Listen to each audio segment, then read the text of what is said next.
Good Anime Palette Podcast. This is episode 19. I hope you have your pumpkin spice lattes ready because we're going to fall into seasonal premieres. I am your co-host, Jason, and I'm joined, as always, as usual, with disappointed Will over here. All the flannel wearing, the pumpkin spice latte buying, the UGG boots buying, cooking fans are now swarming to this podcast because you had to stoop down to that level. Okay, well, I mean, no better way to introduce the fall season than to, tell you to go down to your local coffee shop and pick up that Usually pumpkin spice. Starbucks. It has to be Starbucks, right? Yes. It's always anytime it's getting to September, October. Actually, yeah, October. It's not Halloween. It's pumpkin spice latte time. Yeah. Go get your pumpkin spice, whatever. Do you like pumpkin spice? I kind of do, but not in the way that everyone kind of like loves it. Okay. Do you like pumpkin pie? Yeah. Okay. There you go. That's, we can agree on that. I kind of like a lot of pies actually. There's not that many pies, even like meat pies. I'm pretty okay with too. The only time I'm not that down is when you get key lime pie. I like key lime pie. Because sometimes like some people kind of like do the shortcut and use like a Jello kind of substitute for it. Well, then at that point, it's not a really, pie. It's a Jello, pie, right? It's Jello with a crust. Pie crust. It's fucking weird. Can you guess my favorite pie? Cherry. Nope. Banoffee. Banoffee. Okay, here's the thing. Banoffee pie is not really a pie. I know, but it's really good, dude. It's just cream and fucking graham crackers and banana. Which, to be fair, it's great. It's really really that good. combination is awesome. No, okay, no, I can agree. I mean, I'm kind of basic. I like a good apple pie. Yeah, apple pie is fine. Apple pie is great. Whenever I have my birthdays, I prefer to have an apple pie. I don't have it with ice cream though. I just don't. I mean, also because I'm lactose, like low tolerance of lactose or lactose intolerant. What's it called when it's apple pie and ice cream? Is it pie a la mode or something like that? Yeah, yeah, a la mode. Yeah, it's a la mode. It's a la mode. All right, okay. Enough about desserts and pie. So let me repeat again. Welcome everybody. This is Good Anime Palette Podcast, episode 19. Will's having a cup of his coffee. He's pretty tired, I suppose. And it's been a very, very trying week for everyone in Hong Kong. Oh, yeah. So a bit of context for that. We kind of had two typhoons back to back. Yeah. So the first typhoon that hit prior to the weekend of this recording was Typhoon Lion Rock, which I thought was pretty apt because we have a little hill in Hong Kong called Lion Rock. Yeah. And I was like, why is there a storm specifically on Lion Rock? And then only like a couple hours later, they realized, no, the typhoon is actually called Typhoon Lion Rock. It was pretty rough in the sense that it dragged longer than expected. It wasn't the strongest typhoon, but it also coincided with a lot of rain. So lots of Hong Kong was flooded. Even my apartment got like screwed because the circuit board for all the power in my building got blown out. So I haven't had power for the last week. So you had to like figure out some alternative means, I have like right? some temporary abode. I've got my, just all the stuff that I need with me, which means I'm carrying most of it around with me because I never know when I need to go back to the apartment to check on stuff. But at the very least, I have hot water, I have running water, I have electricity. It sucks when your water boiler is gas, but the panel to it is electric. So, right, I see. So it's also you don't know troubling times until you've had to use the bathroom in the dark. Right, or it's sort of like you take internet for granted or electricity for granted until it's gone, right? It's like I want to watch anime, so I boot something up, and after a while, it's like my data is getting used up, my phone battery is down like 10% after watching one episode. Like I don't know, man. Like, I would have thought the phone batteries now lasted longer, but no. And then we had Monday as a break. And then the Hong Kong Observatory kind of messed up over the weekend with the first typhoon kind of saying that it wasn't much, and then it ended up being a lot. It ended up being delayed like 4 times to bring down the typhoon signal. And then now I think yesterday and the day before, they knew that another typhoon was incoming, so then they decided to play it safe, I suppose. Yeah, Typhoon Kompasa. This is the second typhoon. So literally back-to-back typhoons. This one was like kind of nothing really. Nothing really. It was pretty rough in terms of the winds, but nothing in comparison to what we saw over the weekend.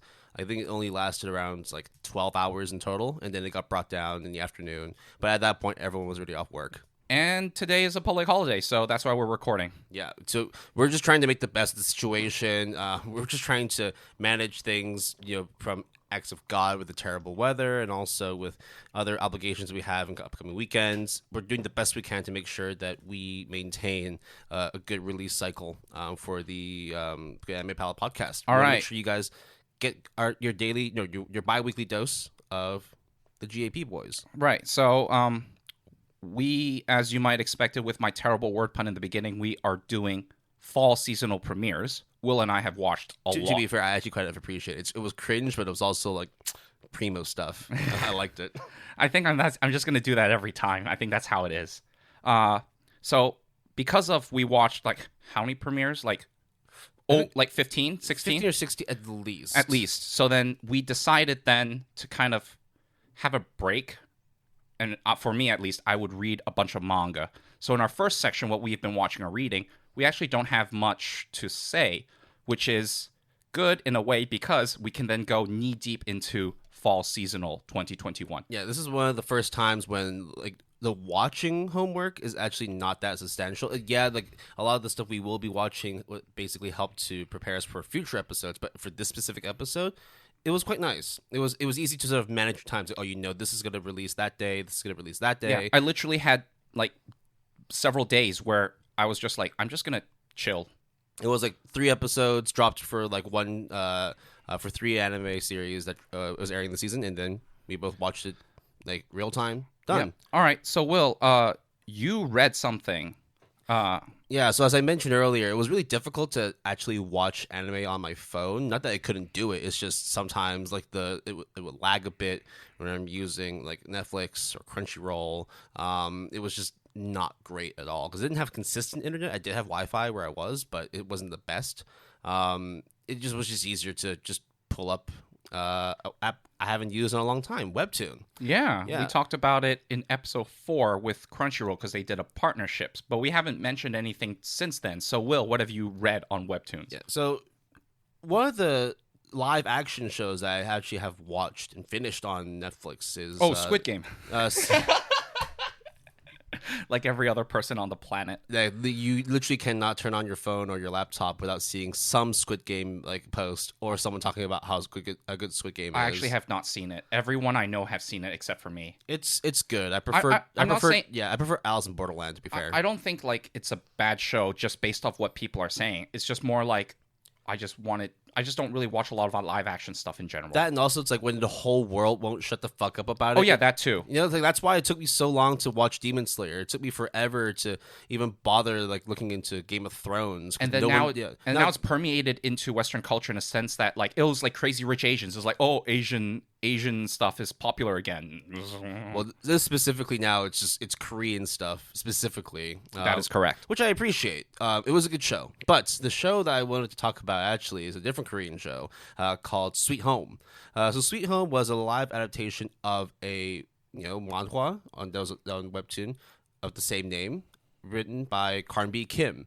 Now, I'm not going to talk specifically about Sweet Home because it's good, but I wanted to talk about a different webtoon that he had done before Sweet Home, which I actually thought was better. The manhwa in question here is called Bastard. Now, Bastard's really good. It's almost like Monster, if anybody's ever read or watched that series, in the sense that you have a main character who is involved with a series of murders, and they are trying to unfold the puzzle and solve the case. Except that in this particular instance, the murderer is actually right in front of you the whole time.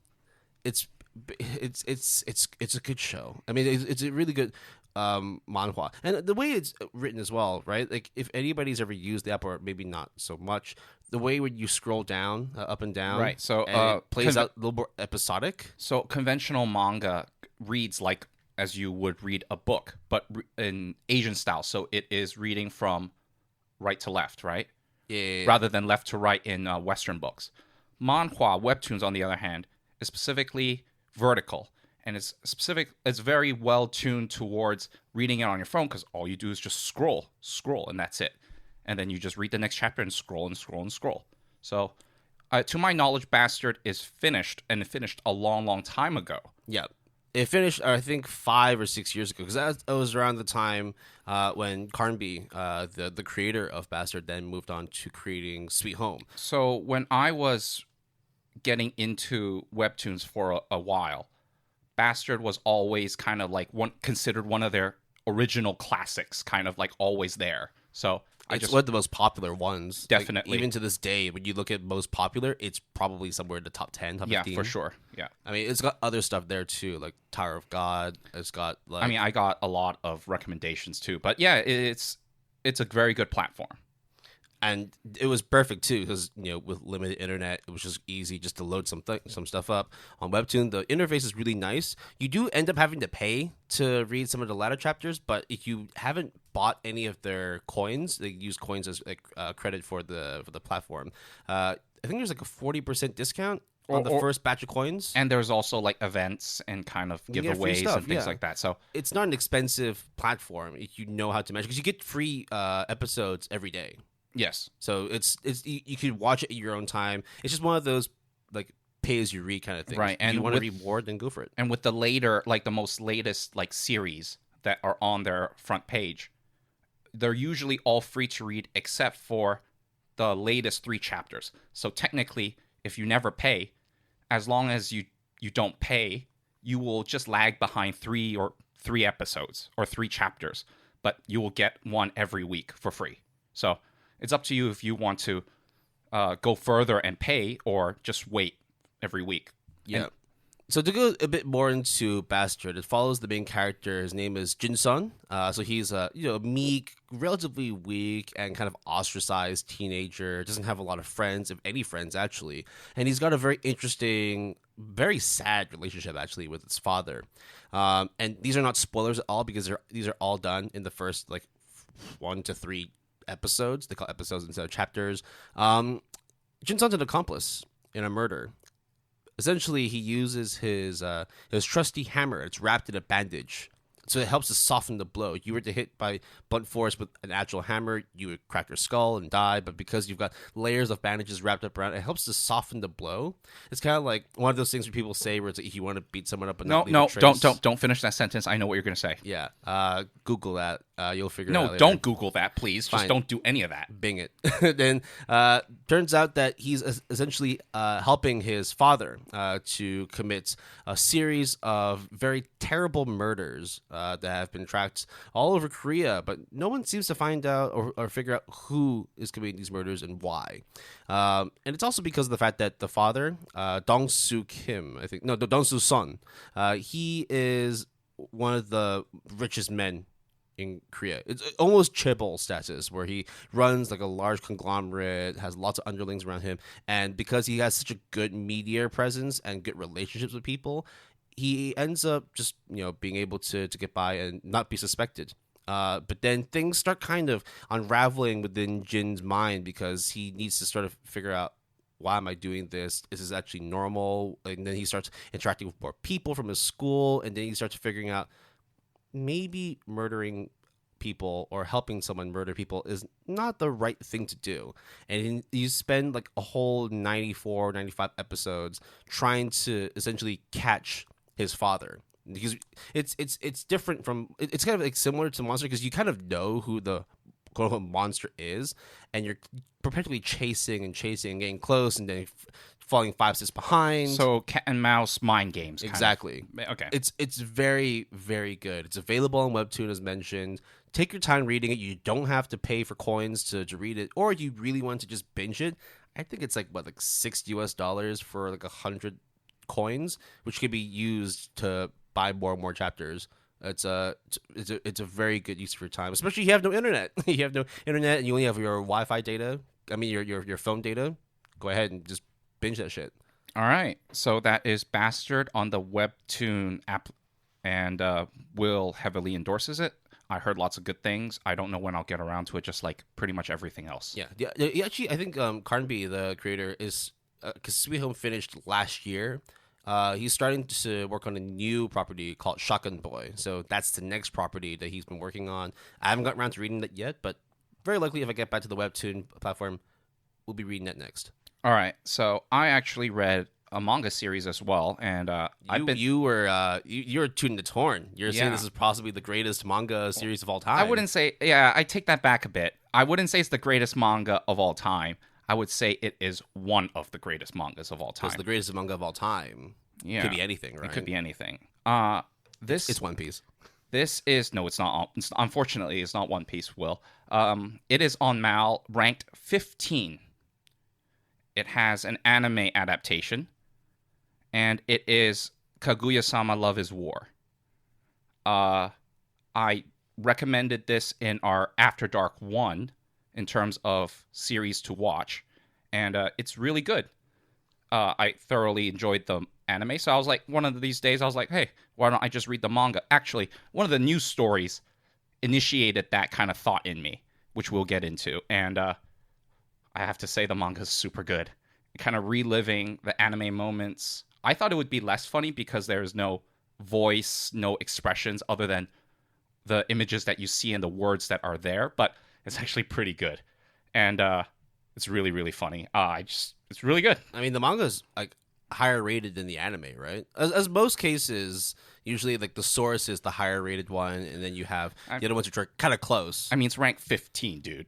Yeah, like 8.93, 24 popularity. Yep, dude. It's pretty S tier. It doesn't get anywhere S tier than that, except for the 14 other manga that are above it. Yeah, and I thought, it's like, oh, it's good, but whatever. And then I read it and I was like, no, man, it's actually pretty good. I mean, it's holding itself in like really, really good company. I mean, outside of like them being in 15th, you've got stuff like Vagabond, Berserk, JoJo, One Piece, Slam Dunk, Vinland Saga, 20th Century Boys, the first season of the Monogatari series, and for some reason, Grand Blue. Yeah, I don't know about that. But hey, so Kaguya-sama: Love is War, I think season 3 was announced a while ago, and I can't wait to see what comes next, which actually I'll know because I'll read the manga by then. So, hey, it's really good. You should check it out. I think there was an English version by Kodansha? Shit, I can't remember. But yeah, you can, or is it Viz Media? Fuck, I don't remember. Shit, I can just check on my phone.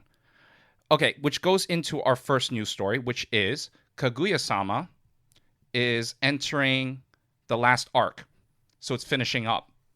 So that's kind of the news story that kind of be like, hey, maybe it's a good time to check it out.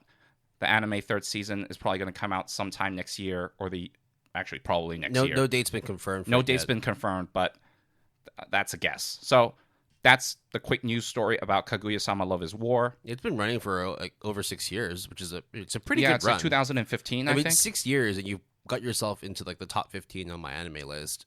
Yeah, it's very, very good. You should read it, Will. Yeah. Or watch it, at least. I probably will at some point. All right. Read it, not watch it. It is Viz Media. Yep. So the English translations are on Viz Media. Yep. Sorry, Kodansha, but you can't have it. Okay. Will, when it comes to natural disasters... I'm living through one right now. Exactly, right? Do you wish that you learned stuff such that you're prepared to face certain dangers or adversarial forces outside of your control? I feel like a lot of times whenever you're learning stuff through entertainment media, like movies, comic books, and all that, it tends to not really be all that useful. Like, for example, like all the people that feel like, oh, you know what, if I jump off a building with an umbrella, as Penguin did from the DC comics, I will land safely. Nope.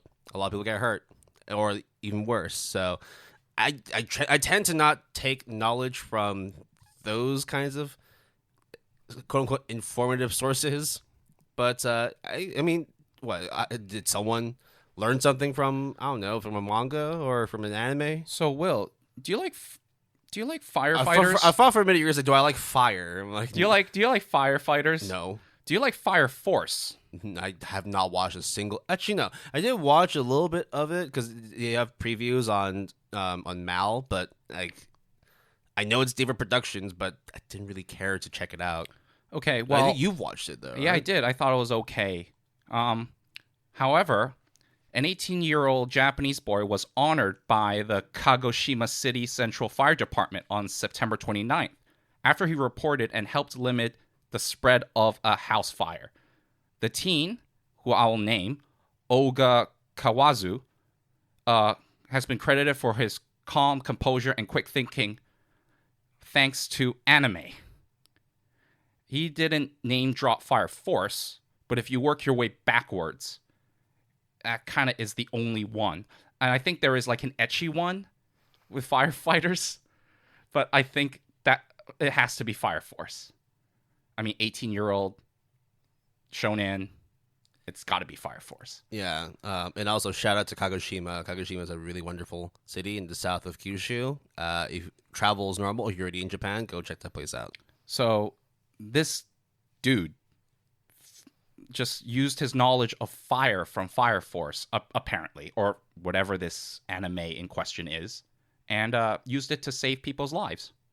So whenever people say anime and manga don't save people's lives, you just prop up this news story and say, in your face, motherfuckers. Yeah. That being said, whenever you're faced with any adversarial situations, natural disasters, the best thing is just, of course, to seek safety and call for help.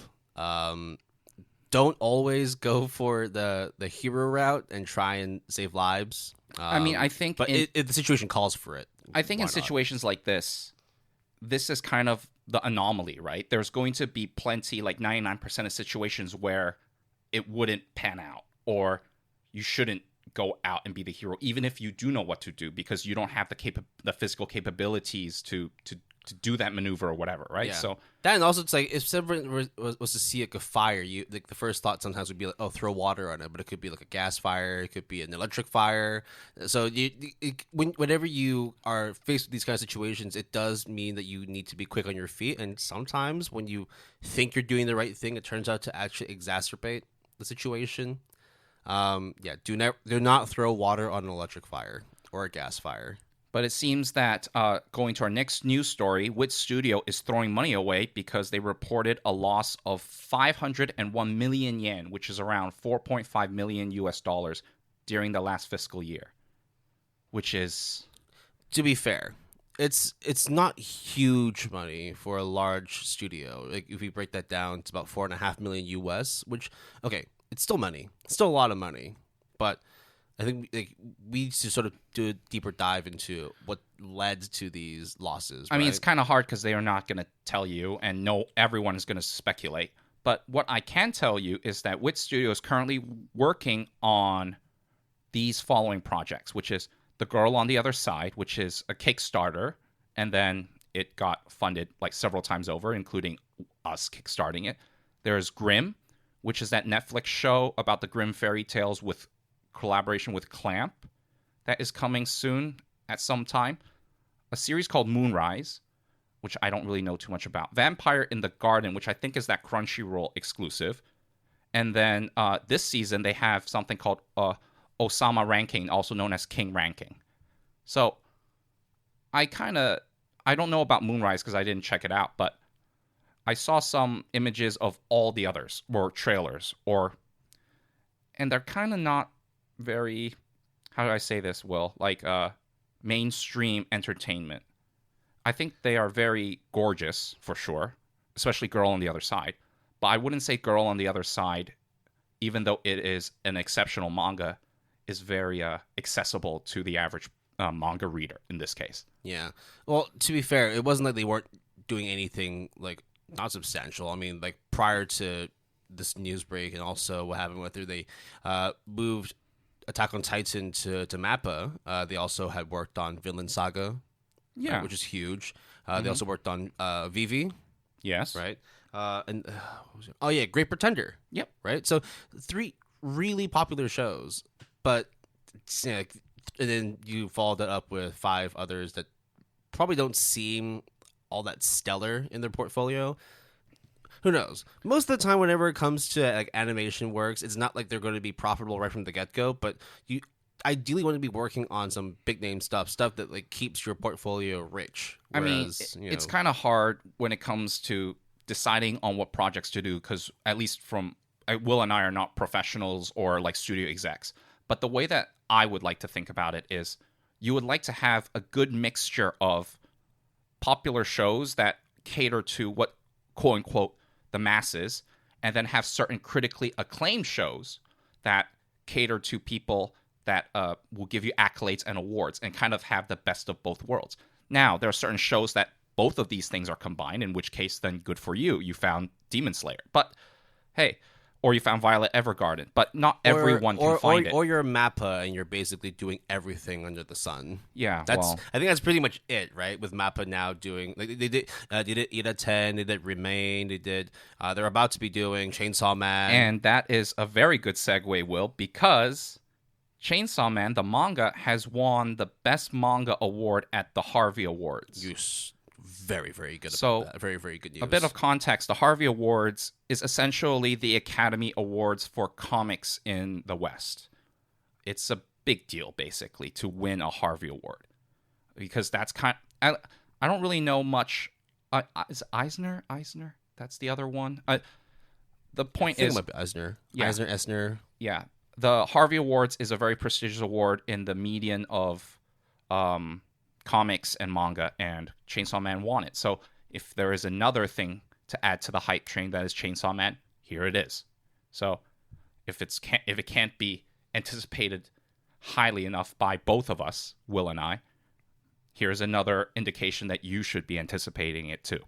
Yeah, and you can read it too. Yeah. To be fair, like the specific category for best manga only came out in 2018, but prior to that, they also had like best comic from foreign media and all that. So like for those, they had, I think they had like Attack on Titan, they had One Punch Man, but then since 2018, that's when they officially created the best manga category. Do you remember what the first one? I don't know.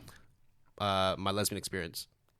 That was the first. Oh, manga. yeah, my solo lesbian experience. That's a really good. Yeah, my lesbian experience with loneliness. That was the first property when the Harvey Awards announced that they were going to be doing a manga category. So I read that manga ages ago, and it is not what you think.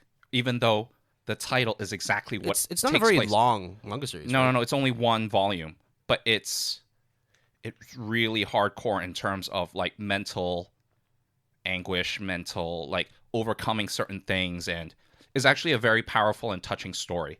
And even if you're not into Yuri, actually there is not like that much. There's not even like it's not one of those. It's actually it's almost like the lesbian part is kind of like a red herring. It's right? an autobiographical story of the author, and Kabi Nagata. It talks about her kind of journey in trying to be an actual person, because she kind of has a lot of issues that she has to deal with. Yeah, so if you get your hands on it, check it out. The manga that won 2019 was My Hero Academia. Right. And then the one that came out, the one last year, I actually haven't heard of before.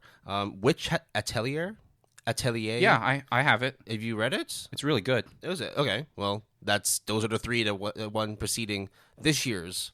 It's like Harvey ranked Award super winner. high. And now you got Chainsaw Man, who's, I guess, in good company now. Yeah.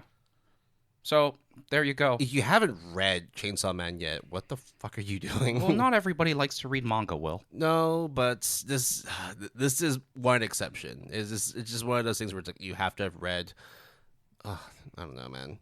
Just pick up a book and read it. But everyone has watched certain anime series, at least I would like to think. If not, just wait until the anime comes out then. Right. Which is not that far from now, actually. So, Will, you like Samurai Champloo a lot. I like Cowboy Bebop a lot. I think we both like each other's respective all-time favorite a lot. Yeah.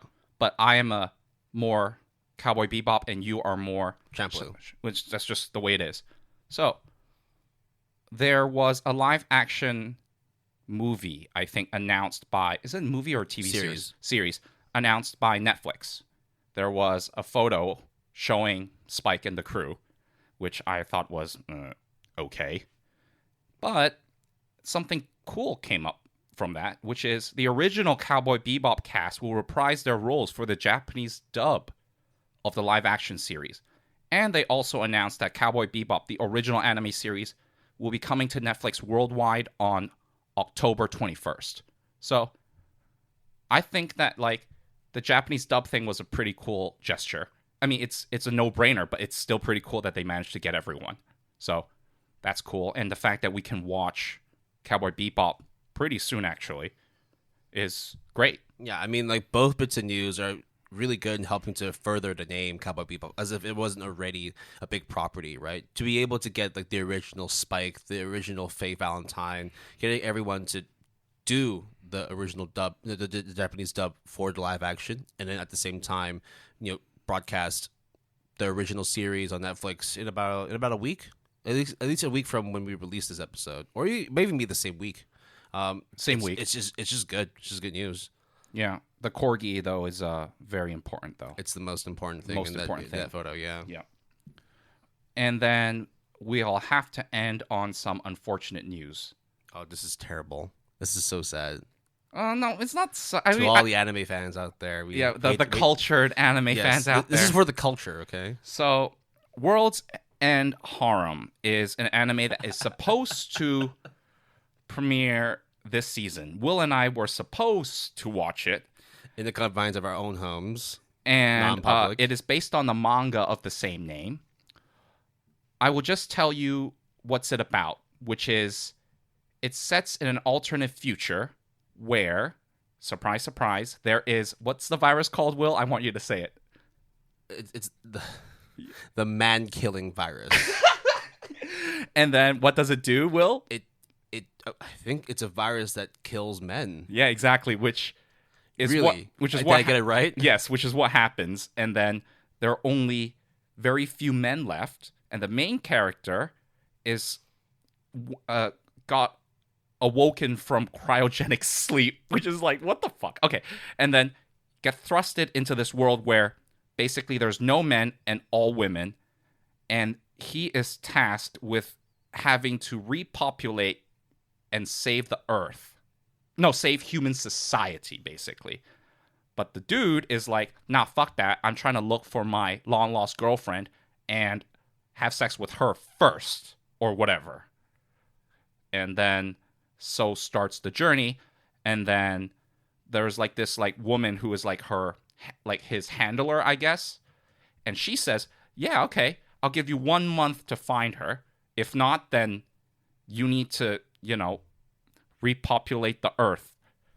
But for 1 month, while you're trying to search for your girlfriend, every time you arrive back at your abode, there will be women there to like tempt you, and good luck. It also focuses a little bit on other dudes that survive as well, so it's not like Y the Last Man when it comes to the Western comic book series. It's not related, not way related. Y the Last Man is probably way better. No, it is way better. It is way better. That's World End Harm.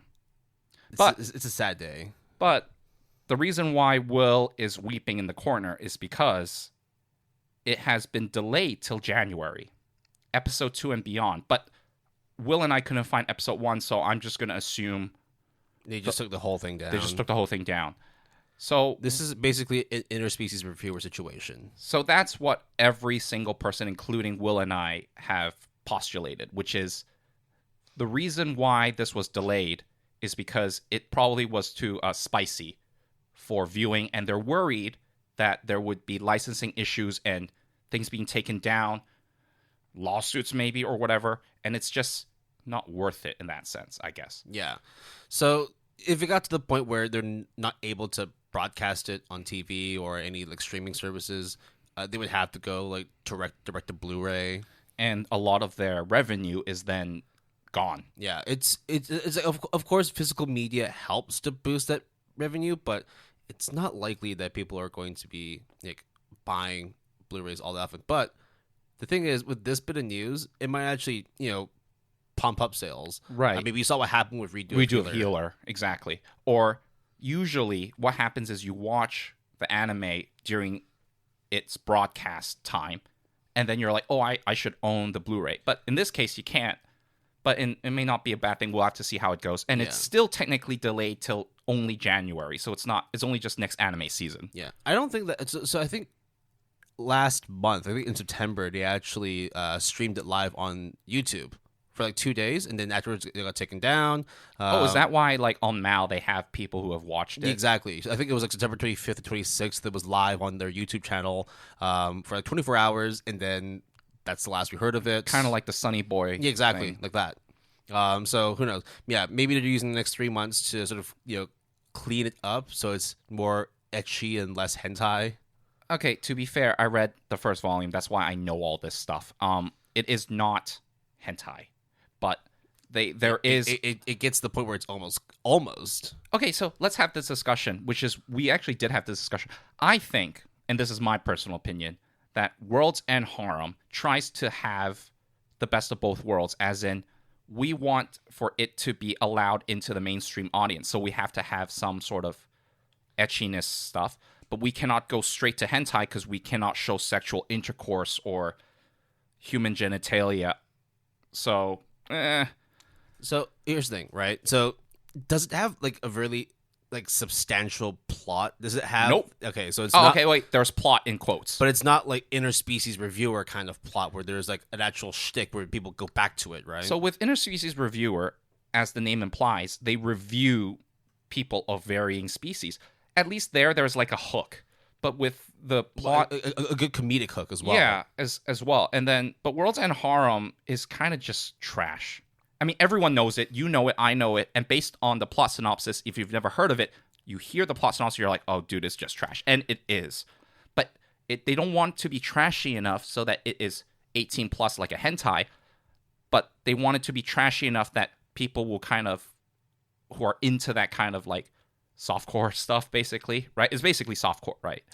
Now, is it dirty and debaucherous and just dastardly like Redo of Healer? I mean, no, but also some of the guys are kind of assholes, as you might expect. But it's not like Redo where it's just complete like drivel. It's just fucking this. Okay, is like Redo of Healer is like an actual bad person.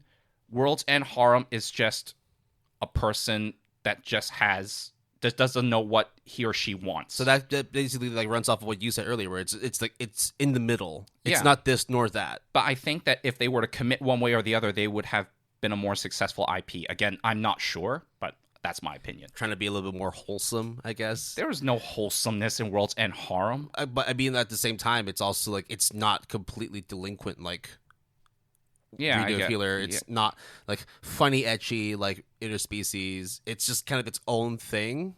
And I guess we have to wait for 3 months to see what they come up with. But I don't know, man.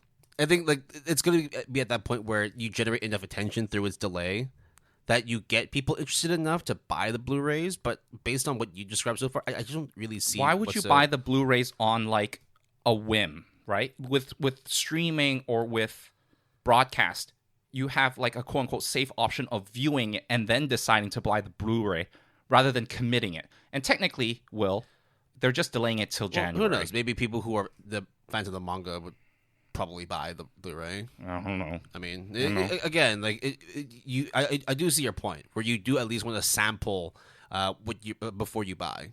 I mean, that's just a general rule of anything. Yeah. But at the same time, it's also, I mean, it's etchy shit. People like that kind of stuff, so why not just jump the gun and just buy it? I don't know. Have they announced anything about Blu-ray sales, like being able to buy physical media of it? Nope. Yeah. So okay, who knows what they're doing then?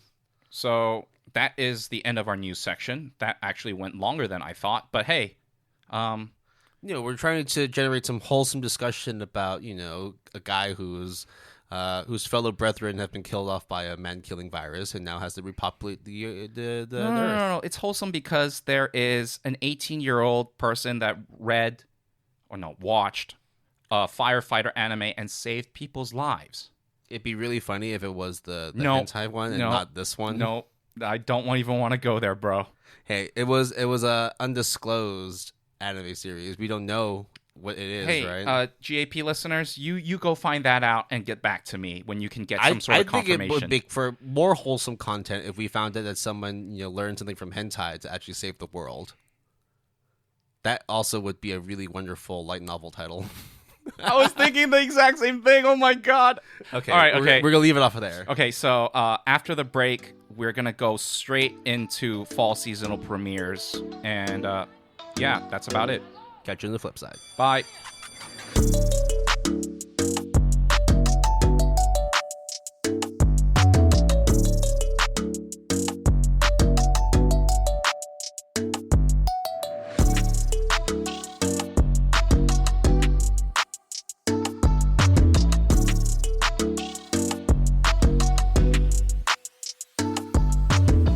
Welcome back to the second half of today's episode of the Good Anime Palette Podcast. As a reminder, this is episode 19. Hope you all had the time to go and order your pumpkin spice lattes or pumpkin spice whatever you order. As always, still me, still Will, as always as well. Got Jason next to me too. How you doing, bud? Sup? So, we went over some news, went over some stuff we've been reading, but we didn't really talk too much about stuff we've been watching. And the main reason for that is because we've been dedicating our watch times to today's main discussion, which is Fall's 2021 seasonal premieres. Yeah, so there was a lot of premieres, and it's been an interesting bag of shows. Right. So originally, that summer 2021 premieres and a news roundup that we did a while ago, we originally weren't gonna make this a regular thing, but then we decided we should make this a regular thing in terms of every season have a seasonal premiere. So at least one podcast season will have 2 anime seasons, so all you GAP listeners will be able to hear our thoughts on at least the premieres of every anime season, hopefully, going forward. It's nice to always hear about the stuff that we've been watching in our backlogs, or just shows that we've been wanting to introduce to the fans. But I need listeners. instant gratification. Exactly. I need to know the in thing now, Will. Yeah, sometimes you just don't want to binge an old series. Sometimes you don't want to look at something that, I know this is good, but I'll probably watch it later. I want to watch something that is airing right now, right at this time. You want that water cooler moment. So, exactly, right? Like, people are talking about, you've been watching this, and this, or have you been keeping up with that? And then, you're sitting there wondering, I actually haven't been really watching anything recently because I don't know what's good to check out this season. So, what better than to use us as a resource to check out the fall season premieres? And what better way to have another opportunity to have another side bet between Will and I? So, right. Before going into that, so fall 2021 will be the last of the quote-unquote calendar year of anime releases. That's correct. The next one will be winter 2022, which should start airing around December, January. So we'll be waiting to do that episode in the future. But for now, fall 2021. So back to Jason. You mentioned there's a side bet going on for the GAP boys. Yeah, so basically, we are having a side bet on the amount of shows that will be rated 8.0 or above on my anime list this season. Yeah. So every season, we always look into each anime season and just see, wow, there's actually barely any shows this season. Or, whoa, look at this one. This season had a lot of 8s and 9s and stuff like that. Whenever you have stuff that's dropping Attack on Titan or Demon Slayer or Fruits Basket final season, it does skew the trend, right? It does skew the numbers and the stats. So one thing we wanted to do was to, I suggested and then Jason refined. We were going to preliminarily guess how many 8.00 shows there are for fall 2021. And our stipulation was we had to make this decision in terms of the amount of shows before any of these fall seasonal shows were to premiere. Yeah. We would also not include OVAs, movies, and specials. Or the stuff that's under Mal TV continuing. These are the new things that are premiering this season. Oh, no. Oh, yeah. Yeah. So, as in, but that's not to say sequels are not included. That is to say sometimes certain animes have 2 cours, so 24 episodes, for example, and they will extend to 2 anime seasons, so those don't count. Yeah, and there's also stuff for example, if you look at TV continuing, there's One Piece and Detective Conan, which have been running for years and years and years. So we're not including that into this bet. We are also, for this season bet in particular, we are not including Demon Slayer Mugen Train TV arc. Yep. But I did watch it, so we will talk about it, but it doesn't count for us towards this bet because we kind of have the movie to sort of gauge sort of the reception of. So it's also not a sequel either, right? It's just a re-rendering, a retelling of the story. Well, not even retelling. It's just literally the same thing, but just episodic form. Except the first episode is new, and they have added new stuff throughout the episodes. Yeah, but then the subsequent 6 episodes that do come out, there's new stuff though. Yeah, but most of it is the same thing. Yes. So, as Jason mentioned, we all had to essentially place our bets before we even started the season, because when you have data, when you have numbers, it can actually skew our bets too, right? So, and since Will and I both love sports, we kind of are into number crunching quite a bit. Yeah, we spent a lot of time just crunching numbers. It's just so stupid. So stupid. We may talk about that later on, but today we're going to be detailing what the bets are. So, Jason, what was you bet how many episodes? I bet series? that there will be 5 anime series that will be 8 or above on my anime list. And I bet 7. Which just so happens that 6 is in the middle. So it just so happens that in this bet, if it falls on 6, we both win and lose at the same time. Yep. So anything below 5, I win. Anything above 7, Will wins. Yep. At the time of recording, currently, if you take out the continuing the OVAs and also the Demon Slayer episodic form of the movie, there are currently 5 shows that are holding an 8.00 and above. We will go into the names of those shows later on. So at the moment, Jason's looking like he's pretty healthy, but there are still a few more things that are coming out, and you never know, right? At the end, when did we say we would tabulate the scores? Like, I think right before the end of the JP season. I think right? a good idea would be to do it at our next seasonal premiere. Cool. Because that would be technically when we would have watched the next anime season, and it would give a bit of a buffer for anime seasons that have an extra episode or 2. So I think that that's a good idea. What do you think? Yeah, sure. Do you also want to disclose what the I mean, yeah, of course. The punishments, I guess, are? Yeah. What is the Batsu game? What's the Batsu game? Right. So depending on who wins, who loses, and whatnot, or if it's a draw, then both of us will have to deal with the punishment. We have to read a certain manga series that either one of us picked. Now, we could have done anime, but to be fair, it's like most of the anime we were going to introduce to each other, we've talked about in the show in previous episodes, and it's stuff it's like you kind of already know to check it out. But manga, we don't talk too much about it, so it's always nice to remix it a bit and highlight some manga that both of us really like and want to showcase. And the punishments for the future seasonal bets can be whatever. It doesn't have to be a manga series. It could be an anime. It could be both. We'll figure out the punishment, so quote unquote, when the time comes. Right. But this one is, I have to read Fire Punch, which is written by the same mangaka who did Chainsaw Man, and Will has to read Tsuredure Children, which also has an anime adaptation a while ago. Now, we've been meaning to finish off these respective manga series for the longest time. It's kind of one of those things where we just have a ever-increasing backlog, and things get pushed by the wayside. So this is actually a really good opportunity for us to actually clean up not just the anime backlog, but also the manga backlog too. All right. Well, do we actually want to get into the nitty-gritty numbers, or do you think we should just go straight into the fall seasonal premieres? I like numbers. We can just brush past them, but it'd be nice to just at least lay a little bit of a precursor on what people should be expecting. Okay. So another source that we get a lot of these receptions of the anime community is through Reddit, which comes to no surprise to a lot of people. They have a weekly infographic where they do karma analysis, karma being their currency to gauge sort of how popular a news story or certain post is, which usually is episode discussions. Yep, the r/anime weekly karma ranking and episode poll. So that's the subreddit on Reddit. And they have week 1 published. I don't think they have week 2 published because they usually collect everything on a Thursday.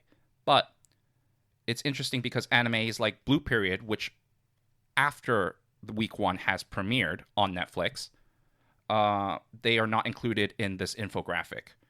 So it should appear for next week. The top 2 animes were given, which is Jobless Reincarnation with 8201 karma, and 86 Season 2 with 6985. So To be fair, like you mentioned, right? No surprise whatsoever. Number 3. Yeah, number 3 and number 4 I think are worth mentioning, which is number 3 is Tact Op Destiny, which is an anime original by Mappa, which Will and I both watched. And actually now, because of the amount of karma it got, it now holds the record in history, Reddit anime history, for the highest first episode karma for an anime original. So that's pretty interesting. I mean, the show itself is also pretty interesting. Definitely. Number 4. Number 4 I'm very happy about, but I'm also very surprised, is Miruko-chan, which is the slice of life horror show. And both Tact Opt Destiny is 4384 and Miruko-chan is 4339, Like, which pretty is much neck and neck. yeah, which is important because 5th place is 2832 with Assassin's Isekai, I think it's called. The world's finest assassin gets reincarnated in another world as an aristocrat. There you go. So there was a huge drop off after 4th place. Yeah, I think like afterwards it's like it get down to triple digits, right? Like you have like Boruto, which is a 937, Which is also crazy. the Great Jahi, which is 887, and so on and so forth. Right. All right. And then originally we also looked at the distribution of scores on my anime list, and it is interesting to note that on the surface I thought that this season was pretty weak. And if you just look at it, superficially, it kind of looks that way. I mean, we started the year with a bunch of heavy hitters like Jujutsu Kaisen. We have Attack on Titan, Horimiya. All those have, and Fruits Basket. All those have destroyed the charts when it comes to being highly rated. But Will and I crunched the numbers, and essentially, we found out that the distribution of scores are actually roughly the same. And I won't get into the percentages of that because that's too much at that point for, I think, our listeners. But needless to say that the distribution, which is the expectations of shows that are above an 8, between a 7 and a 7.99, and so on and so forth, are within normal ranges of what you would have in any anime season. Yeah, roughly half of each season has shows that are 7, 8, and above. And then the rest, there's going to be some trash, like actual trash. But yeah, the numbers don't lie. And also, we have watched some trash too, and we are here to tell you all about it. So let's start with a non-trash anime. Yeah, that's not like sully any of the anime season that quickly. Let's go into something that is actually really good. So there is a manga that I thoroughly enjoy and adore called Blue Period. I gave the manga a 10 out of 10.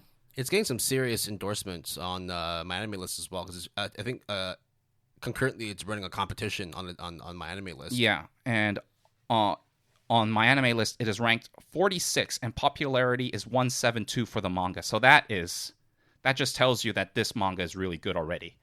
I really like it. And they have an anime adaptation, and I announced it a while ago on the podcast, and I'm very happy about it.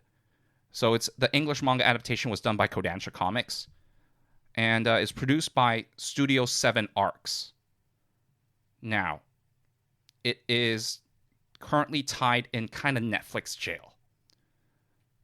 What it is I think the Japanese broadcast is first, then is the worldwide Netflix release the week after, and then is Netflix Japan, which is kind of weird. So basically, it staggers basically. So I think there are 3 episodes out in Japan broadcast, but on Netflix there's currently 1, and then the second episode will be broadcasting in like over the weekend. Yeah, so like streaming kind of muddles up the release cycle. I mean, like you have to adhere to like regular TV broadcast, you have to adhere to the local streaming and then worldwide streaming. So there's like 3 or 4 different release dates for the show. So Blue Period is about a second-year high school student called Yotora Yaguchi. And this is a guy that's kind of a delinquent a little bit with his gang of bros. They kind of do stupid shit, kind of are ruffians. But he kind of has this thing that he feels is lacking in him. That He feels like he's just going through the motions. And he is a very smart person. He gets high grades, but he feels like he's just doing it with no passion, with no heart. That is until he has a run-in with the art club at his high school and sees a picture, an art installation, and starts to fall in love with art, and then decides to go and apply to art school. But not just any art school, because he cannot afford private tuition, but the public art school, Tokyo Art Institute, which is known as TUA, T-U-A. And this is true. It is widely known to be the hardest university to get into, public university to get into, even harder than University of Tokyo, which is deemed to be the Harvard of universities in Japan. Yeah, so Todai is no joke. Yeah, it is super. I think the acceptance rate is like, I think 1 out of 200 applicants. I think something like Extremely tough. that. But I mean, it holds its reputation pretty well too. So Exactly. that's exactly why. And it talks about the main character going through these, learning how to draw, learning how to do art composition, and at the same time educate the reader, manga reader, and in the anime, the viewers, on how art is composed, why certain things are used, why certain things are not used, and stuff like that. I think this show, unfortunately, is not as good as the manga. I know that is not earth-shattering to say, but I think the art and the look of it, being an anime about art, does look kind of sharp. But it also doesn't look as fluid as I thought it would be. Not like MAPPA quality level, but very respectable. I think the characters are really good and very, very well portrayed, especially Yuka, also known as Ryuji. This character is rather interesting because he is essentially a cross-dresser and dresses up in female high school uniform and wants to be referred to as Yuka and as a she rather than a he. And they actually go into that in the manga quite heavily. And I think maybe episode 2 or 3, they will start touching on that as well. And she is important because she is kind of the catalyst that took the male main character into the world of art. I also think that the art teacher, Masako Seki, she is really cool because the way that she's voiced and the way that she educates the main characters and all the members of the art club is is done very well and voiced very, very well. There is a very, very touching moment. There should be a very touching moment soon that it should be episode 2 or 3 that in the manga was very, very touching, and I'm looking forward to seeing that being adapted. Yeah, I thought it was okay. I liked it, but I also agree that. Do you think maybe it's just because of the fact that, despite being the original creator, that of course Seven Arcs is the one that's producing the show. Therefore, they have their own art directors, they have their own people who do the animation. Maybe that's why the art, the look of it, isn't as good as the original source. I would say by good, the manga looks actually more rough around the edges, but it is an artistic choice rather than it looking inexperienced. And with the anime adaptation, it looks very clean, more refined, very refined. Which, funny enough, kind of not gives it that almost artistic edge that the manga has.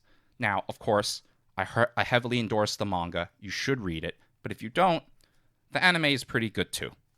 I think I would give it an 8 out of 10. It's not a great adaptation, but it is a fine adaptation, is what I say.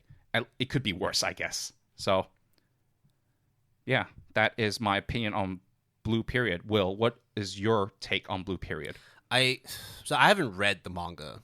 So right. Going into it, I didn't really know what to expect outside of maybe expecting some pretty cool art.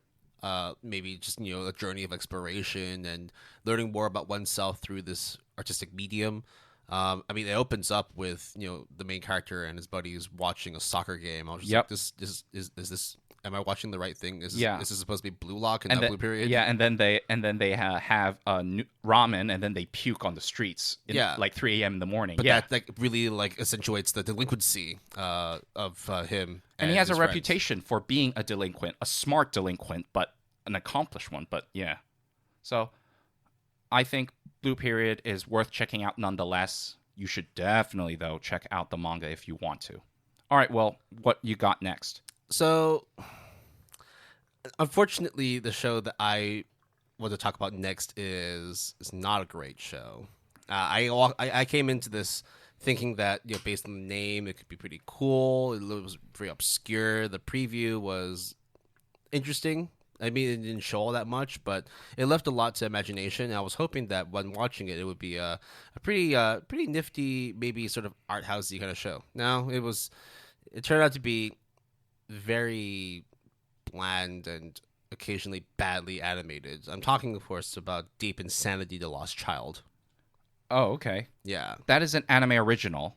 and unfortunately, it's not a good original. It's produced by Silverlink, which is, I wouldn't say a top tier They're anime. a good studio, But they're still very respectable.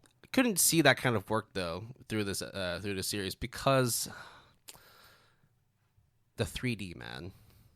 The 3D monsters they have in the show are very similar, if maybe not as bad, but still bad as like the Golden Kamui 3D bears. So Deep Insanity: The Lost Child, to my knowledge, because I didn't watch it, is a space sci-fi kind of show, right? Yeah, but the thing is, like, the plot is just kind of like whatever. The All right, character design's not wonderful. Okay, the voice acting is Let me guess. So does the title actually tell you about the plot? nothing. Okay, fuck. Not at all. Okay. Nobody's insane yet. I figured that when There's no lost child? No, again, it's only episode 1, so maybe more stuff unfolds. But at this very moment, I'm not sold. I think I'm probably gonna drop it. Is there any action?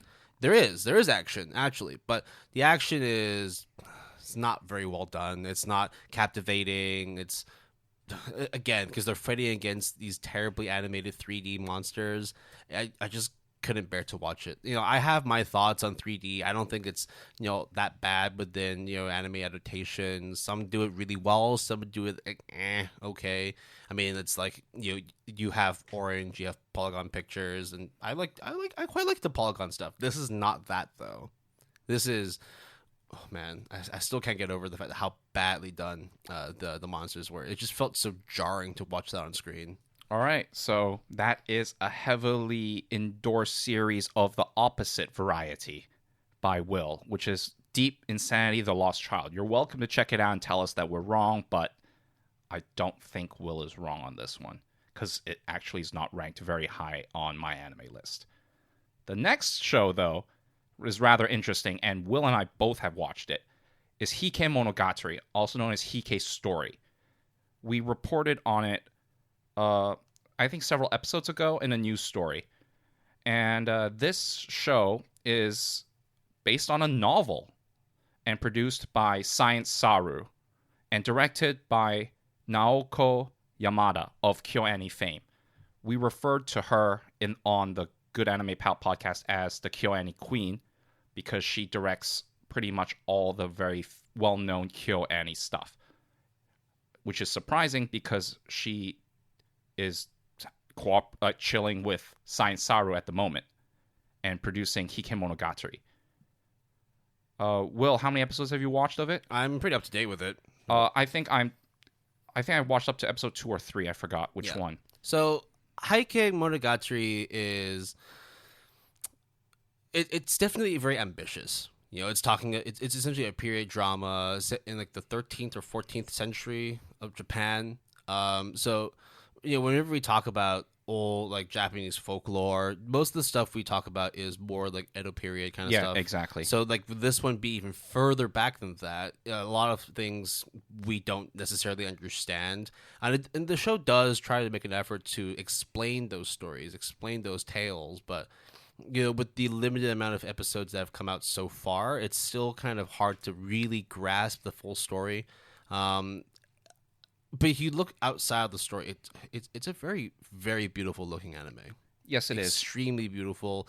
The music selection is kind of interesting. Yes, also very interesting. I wasn't like blown away by the opening, nor some of the music choices throughout the episodes. I do think the opening title does, like the opening title sequence, if you exclude the music, actually looks pretty good though. It feels very like slice of life, even though it's still very much kind of like a mysterious. Okay, mysterious is not the right word because there's nothing like strange or like uncertain about it. Wait, really? Well, yeah, but I mean, like if you really look into it, it's more just a kid who has miscolored eyes but is able to see certain things, and then meets another person who also has miscolored eyes and can see certain things. And the more you watch it, the more they start explaining, the reasons behind the visions they see and how it affects the people around them. Does plot synopsis count as spoilers? No, right? I mean, if it's on my anime list, yeah, it's not. It is on my anime list. So I mean, yeah, go for it. So the young girl is named Biwa, and she's a traveling musician. Yeah.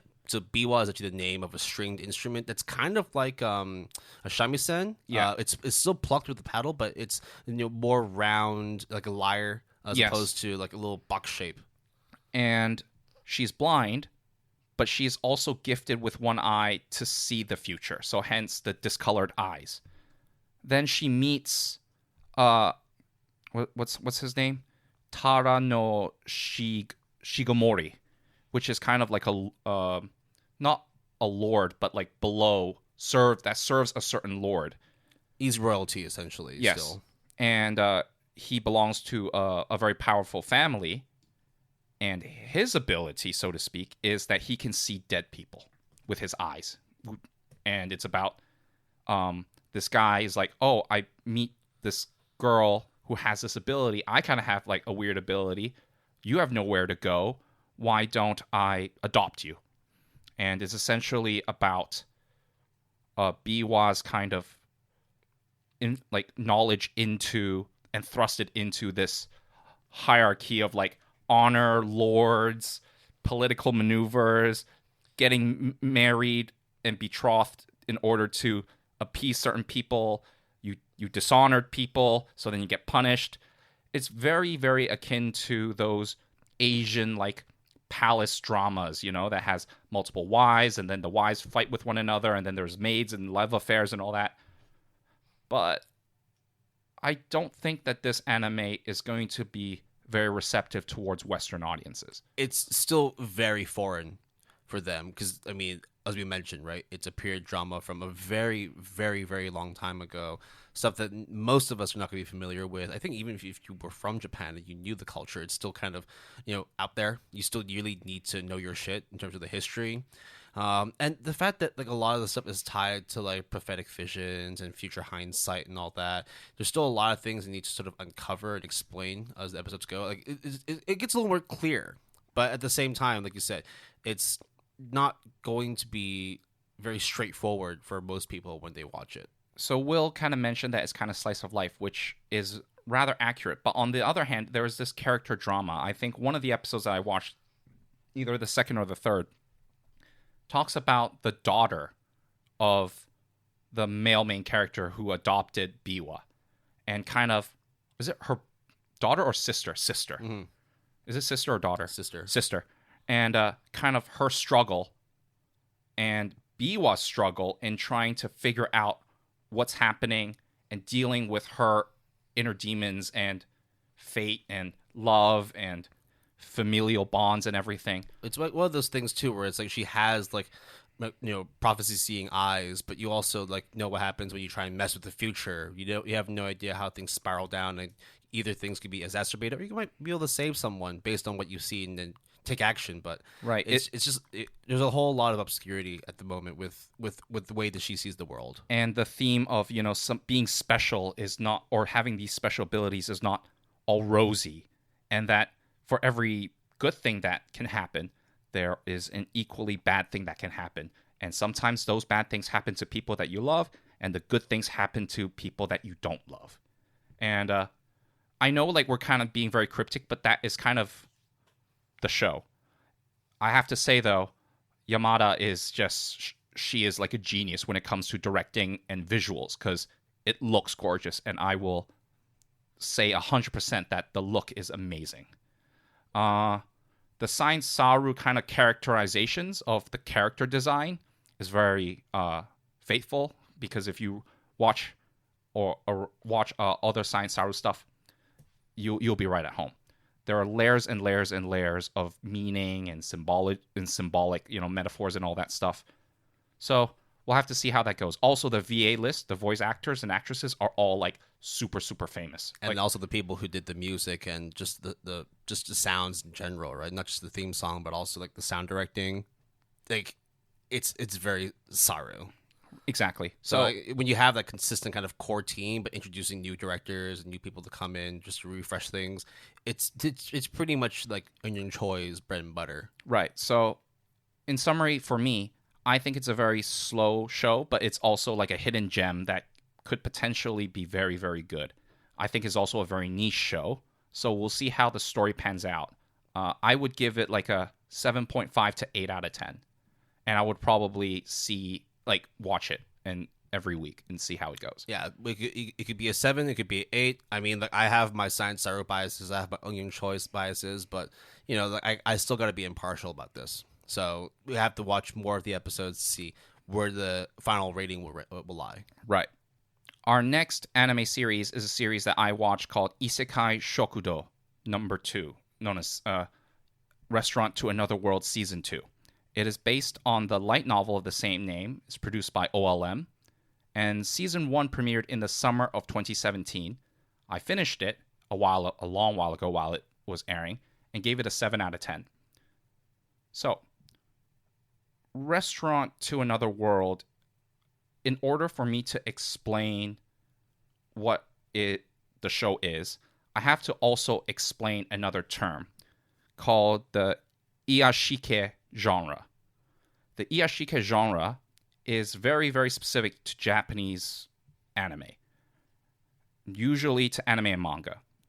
And it is a subgenre of slice of life. And basically, everything is peaceful, nothing terrible happens. It's more of what they call a soothing, healing type of anime or manga. And it kind of is intended to just give the audience sort of relaxation and chill. So there's very little conflict, or minimal conflict. There's not a lot of like action, blood, and guts. Everyone is very happy and understanding of one another. So this genre is very well known for it to be quote unquote healing. I think that's what the term means. So it's extremely serene, and Restaurant to Another World is just literally what it says. There is a restaurant that has a door, and this door also appears in a lot of other dimensions and worlds, and you get a lot of new customers who come into this restaurant. They order food, and usually the food is something that you and I would know, like katsudon, or like parfait, or cream puff. And it is usually these people who have never heard of these food and then talk about eating this food and it being delicious and whatnot. It's extremely chilled anime. They go really heavily into food porn, except it's not pornographic, obviously. But it's also not as crazy as like Food Wars, right? Exactly. That's the other like quote unquote food porn anime manga that I would say. But this is like the opposite. Like it's not lewd, it's not anything. It's just like people like enjoying their food, having light banter with one another, all from different worlds and different cultures, and just having a merry old time. It's like Emiya-kun, right? The food, the cooking, slice of life fates. Right, except in this case, it is not fake characters, but just a bunch of assortment of characters from different dimensions and different races. But people still cooking food and enjoying it. Exactly, and like each episode has either one or two like food that is being featured. I think one was like a cheese pie or something. One was like a cream puff, as they said. So cheesecake, I think, was the first episode as well. So if that interests you, then that's exactly what it is. It doesn't offer anything more. It does not offer anything less. So if you like season 1, there's no doubt in my mind that you will like season 2. But if you go into season 2 expecting more from what was offered in season 1, or just expecting more in general, you're not going to get it. I mean, it just seems like one of those things you kind of just play in the background, right? Like more for like therapeutic purposes as opposed to like sitting, like glue your eyes to the screen, kind of enjoyment. Yeah, exactly. Like the formula is exactly the same, which is either a character shows up at the door not knowing what it is, opens the door and gets transported to the restaurant. They get perplexed at what is going on. They order a piece of food, which is featured, and then they kind of gush about it for half the episode, and then they do another kind of like skit/chapter. All right. Well, that's Restaurant to Another World Season 2. Yep. Probably going to give it the exact same score I did give Season 1, which is a 7 out of 10. Cool. Now on to the next series, or at least, the next property, which has already, come out, but now it needs to be out in TV form because you just can't get enough of Demon Slayer. Will, you like trains? Dude, I'm still kind of mad that you watched Mugen Train without me, so I'll just leave you to talk about this whilst I just be angry in my corner. Kimetsu no Yaiba Mugen Train Arc, the TV version, also known as Demon Slayer Mugen Train Arc, the TV version, is based on the manga series Demon Slayer, produced by Ufotable, and is the TV adaptation of the Mugen Train movie. Now, for the TV version, they have included an first episode as a new episode, kind of like an intro. Then the movie part starts. Then the next several episodes that are going to be aired, they added new cuts and new animation and new background music. And I think at the end of it, they will include a new trailer for Season 2. I watched the first episode, which is the anime original, I guess, or the new stuff. It's pretty good. It's very good, actually. I mean, it's literally fucking the movie, but in TV form, right? So, of course it's going to be good. Yeah, I mean, the movie itself was ranked super high on my anime list. I gave the movie a 9 out of 10. I think this show is basically Demon Slayer Season 1.5, and I would probably give it a 9 as well. The new stuff, which is the first episode, talks about what led up to the Season 1 finale of Demon Slayer / the beginning of Mugen Train. So it was done very well. It's very seamless. It almost goes straight. It's almost like as if like I just watched like the movie. Like there's no, everything transitions very well basically. But are the episodes like 24 or 25 minutes each, or? Yes. Okay, so I guess it comes down to whether if you haven't watched the movie, like whether you want to watch the whole movie in one sitting or if you want to just break it down into 7 pieces. I think that if you haven't watched the movie, this TV version would be considered the quote-unquote superior version just because they have the new first episode, which is like kind of like the prelude, and then new cuts and everything is kind of redone a bit. I mean, the movie version looks great as is, but I think the TV version will probably look better. Yeah, well, you should probably watch it. So I guess then if you haven't watched either, which would you choose? I would say the TV version because it's just easier. Cool. I'll just watch the movie then. Perfect. All right. Because you know what I do. I don't listen to you at all. All right. Then comes Miruka-chan, which is based on the manga of the same name, produced by Passione, and the English manga adaptation is done by Yen Press. So there's a English term called portmanteau, which is a combination of 2 words put together.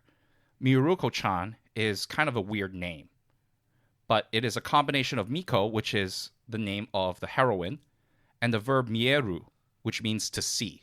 So it kind of carries that implication of seeing things that are supposed to be invisible or that not everyone can see.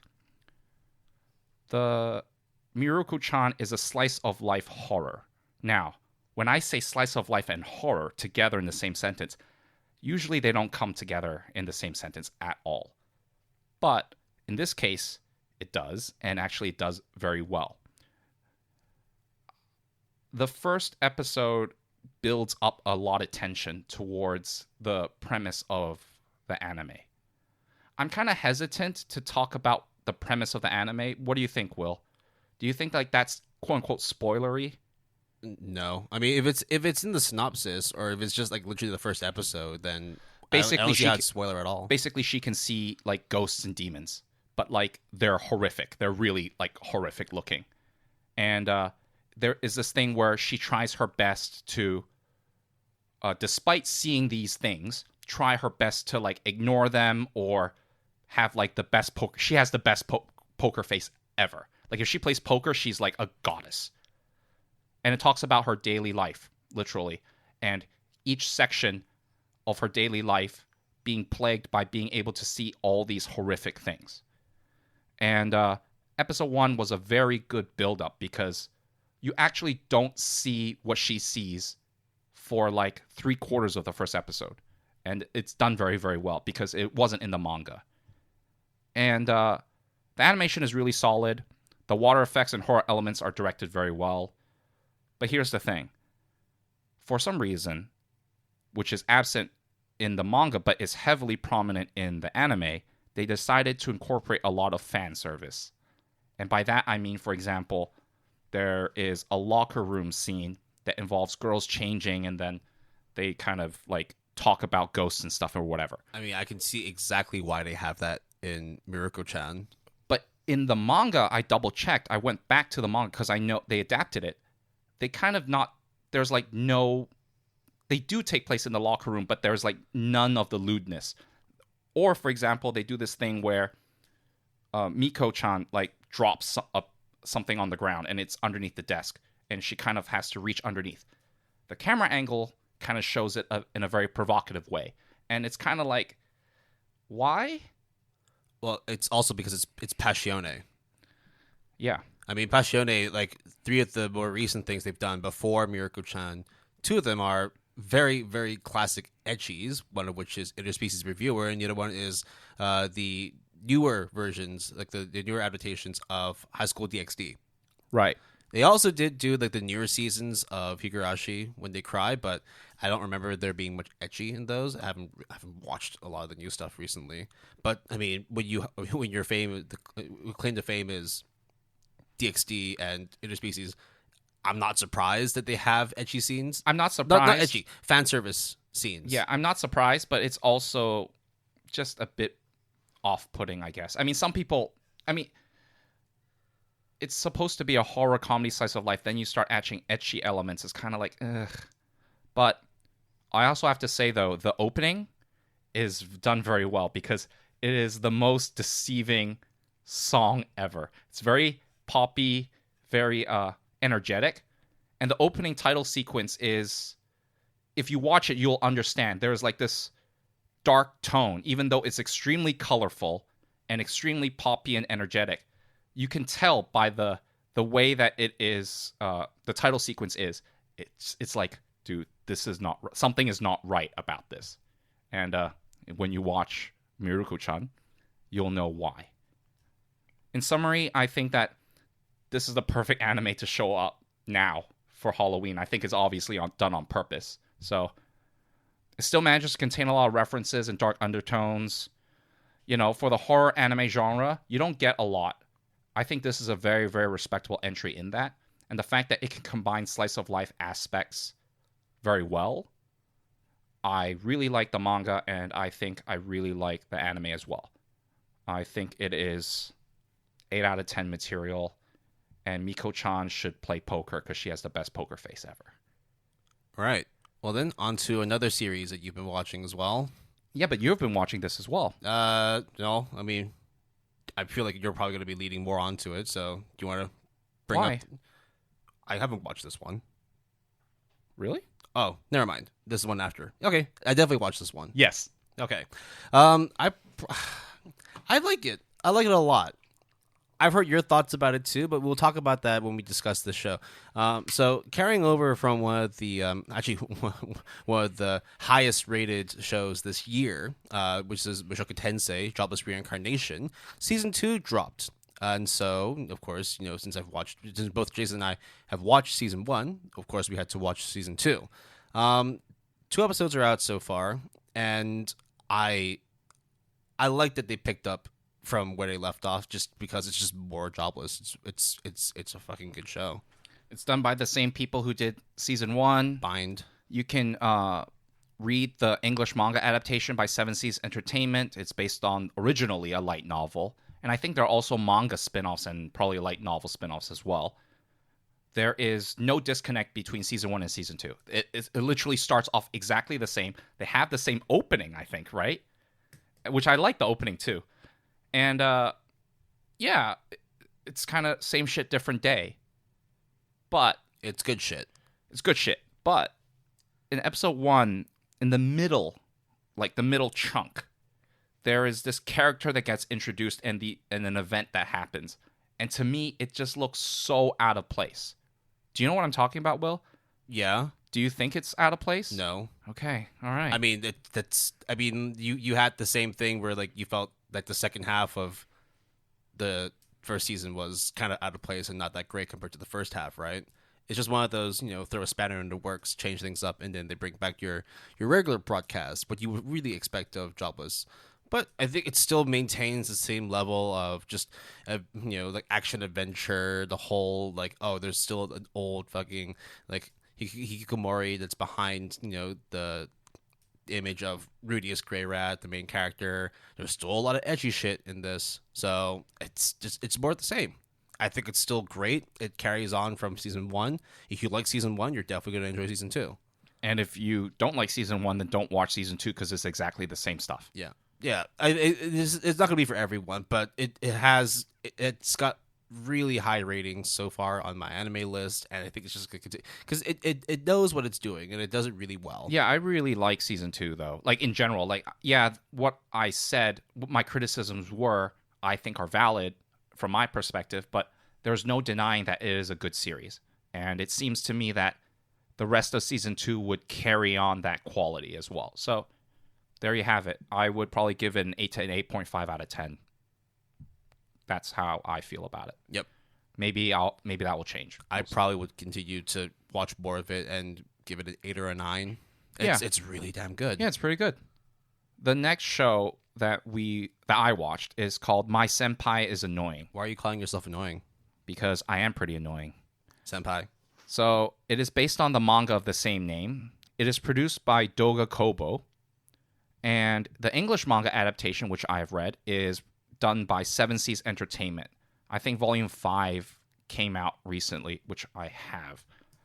So My Senpai is Annoying is an office slice of life kind of show. It heavily features a really, really short chibi girl with green hair. And her kind of like relationship, professional or not, with this other guy who's huge and does like judo.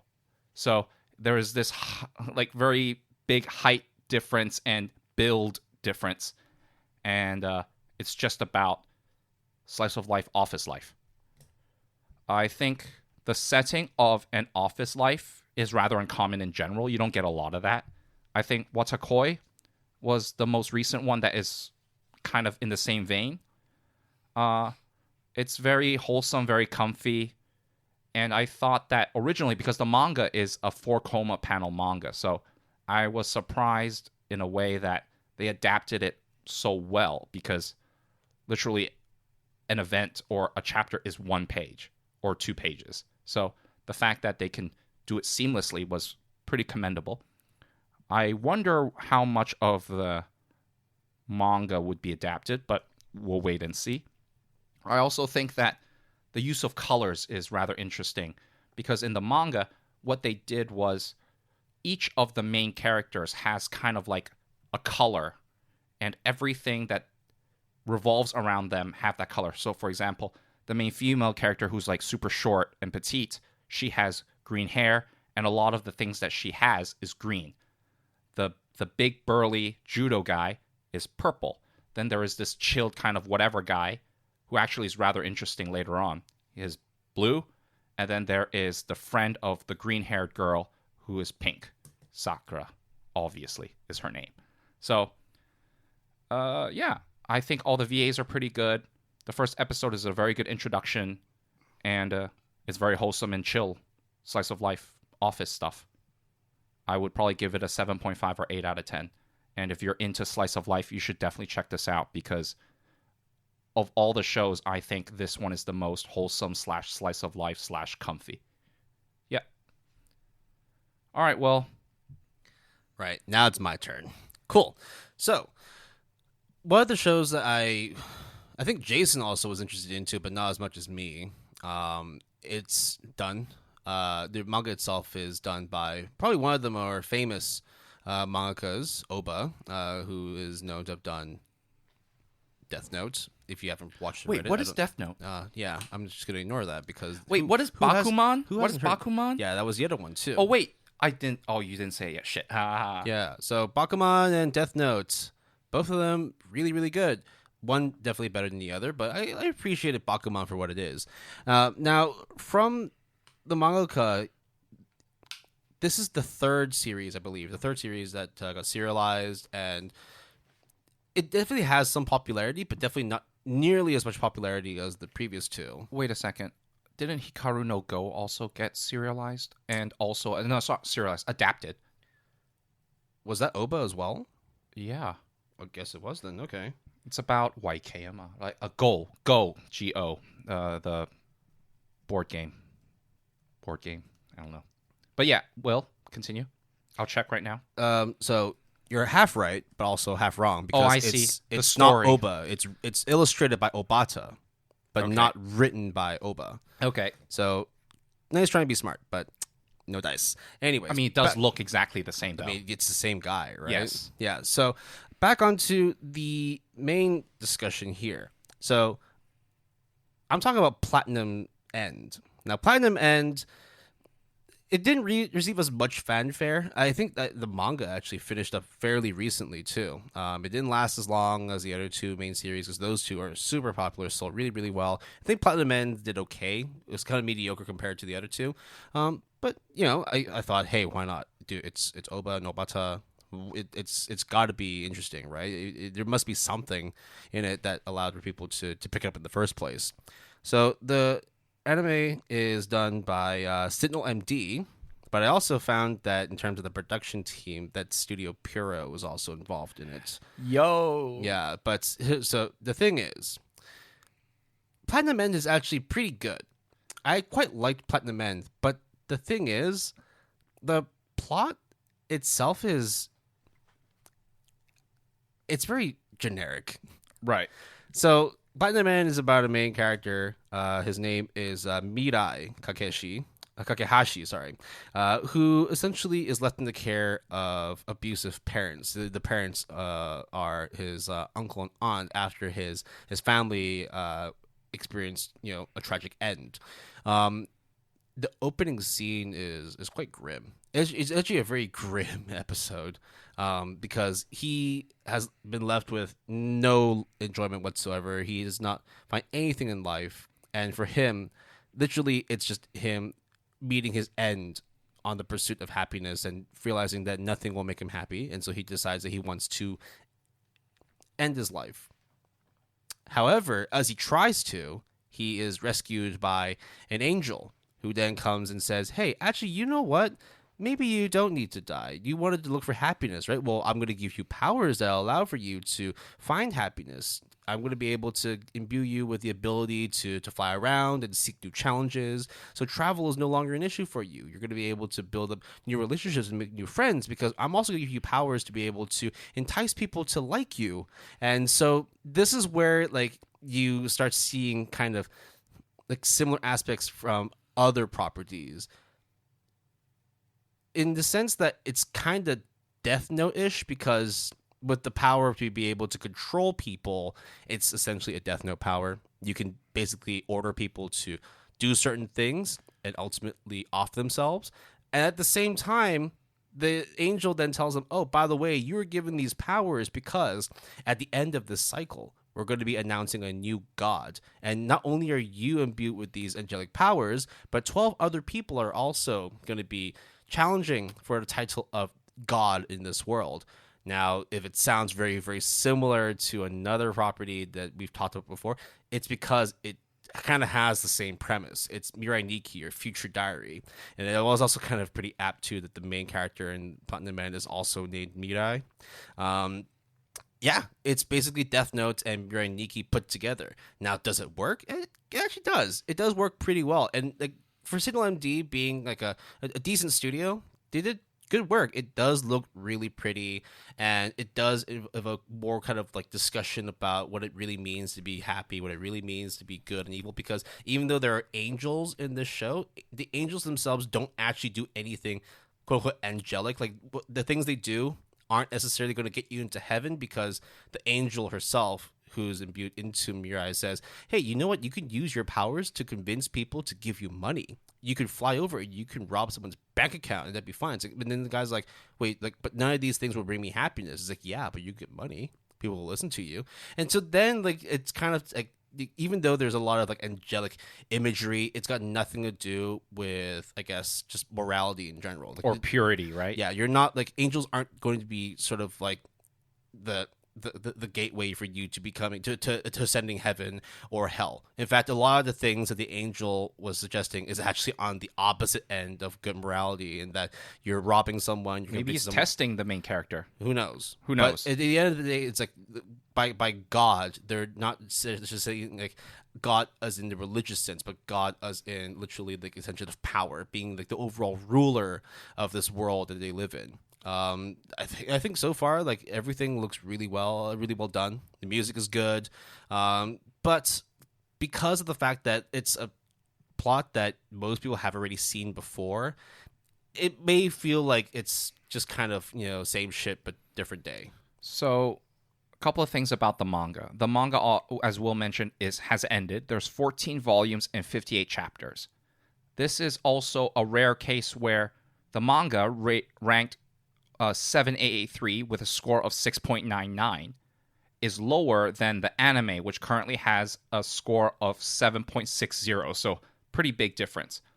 But even though the manga is ranked 7883, the popularity is 212. So it is hella popular comparatively to the accolades that it has received. The English manga adaptation is done by Viz Media. And then the other interesting thing is, from the get-go, they announced that Platinum End would be a 2-cour season. So 24 episodes or above. Yeah, I think they're really banking on trying to get this, overall popularity up. So using the anime to boost manga sales, especially since the manga had just ended. Who knows? I think maybe, when people start to appreciate more of the anime, they could start to increase the ranking for the manga. But just based on watching one episode, I can't really tell where this is going, other than the fact that I enjoy it. It's a decent show. It's holding a 7.5. It could easily end up as a 7 or an 8 by the end of the season, or basically by the end of its 24 its whole cour. So no, it's second cour. So let's see where this goes. All right. Will, what you got next? Yeah. So on top of Platinum End, there's a few other things I watched too. The next one I wanted to talk about is called The Faraway Paladin, or like Sahate no Paladin. So this is done by, I believe, Children's Playground Entertainment, Which is such a weird name, yeah, but yeah. I've never heard of the studio before. But it was adapted from a light novel, and okay. The reason why I picked it up is not because it was an interesting title, not because it was done by a certain studio, not because the plot was interesting. It's because the main character is named Will. Yo. That's literally the only reason why I wanted to pick it up. To be honest, I didn't think you would say it, but okay. Yeah. Yeah. So the main character, his name is William G. Maryblood. Now, that's not my name, but yeah. Wait, what? The last name is Mary Blood? Yeah. Mary Blood. One full word. And so it follows the story of this young man named Will. Young man, he's still a child in this. So it kind of like shows like he is from another world. It's an isekai, of course. And a lot of stuff is kind of held under wraps because he doesn't explain what he was originally in his previous life. He just says that he has memories of what he used to do before he moved into this new world where he's born as like a young sort of magical warrior. He's got, good physical abilities. He also has the ability, he's imbued with like supernatural powers, so he can also cast magic as well. And he's raised by 3 undead parents. Wait, one of which, what? Yeah. One of which is like an undead woman named Mary, a undead skeleton soldier named Blood. There you go. So there you go. That's where the name Mary Blood comes in. And then also an undead mage by the name of Augustus. So I don't know where the G comes from, maybe from Gus or whatever it may be. But these three sort of adoptive parents essentially oversee the upbringing of William, one of which, the skeleton warrior teaches him to fight. Augustus teaches him more about, sort of magical casting and, learning how to pray, to generate, magical infinities. And then Mary is the more kind of like the mother figure, the more social mother figure, even though she also, there's a lot of things that she doesn't explain and actually doesn't show a lot in the anime too. So everyone seems to have their own secrets. There's not a lot shown in the first episode because of the fact that everyone's kind of not really telling one another who they are, what they do, and what their past is. But it's always like, oh, when the boy's older, we will tell him everything. But because he's a young 9 or 10-year-old, however old he is, he's, generally curious and wants to know more about the world he's in. But at the same time, he's also harboring his own potentially dark secrets. So, he's sort of learning things, exploring things. He sees things that he's not supposed to see, and then they explain to him, when you get older, we'll explain more to you. So does the three adoptive parents knows that Will is isekai'd? No. Okay, so he's just born into the world, and then that's the thing. He's always like, I want to know more about them, but at the same time, I don't know how much I want to tell them about my own past, about my own previous life before he came into this world. So I think everybody's kind of holding their cards close to their chest and not really showing everything yet. Again, only episode 1. We may know more in the next few episodes, but as of now, there's a lot of things that are kept under wraps. We don't know why he got adopted by 3 undead parents. We don't know why he got isekai in the first place. There were no trucks. There were no actual references of what he was doing in the past. So a lot of stuff is kind of left to obscurity. I guess we'll find out in the next episode or 2. How does it look? It looks decent. It looks okay.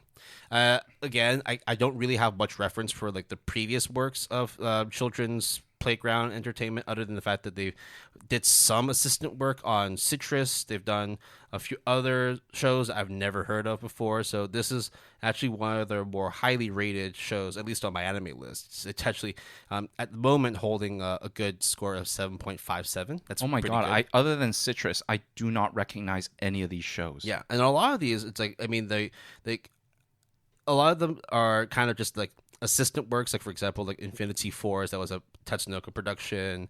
Seisen Cerberus, that was a bridge production. So I think this is like one of the main titles that Children's Playground, it's a mouthful. We'll just call it CPE.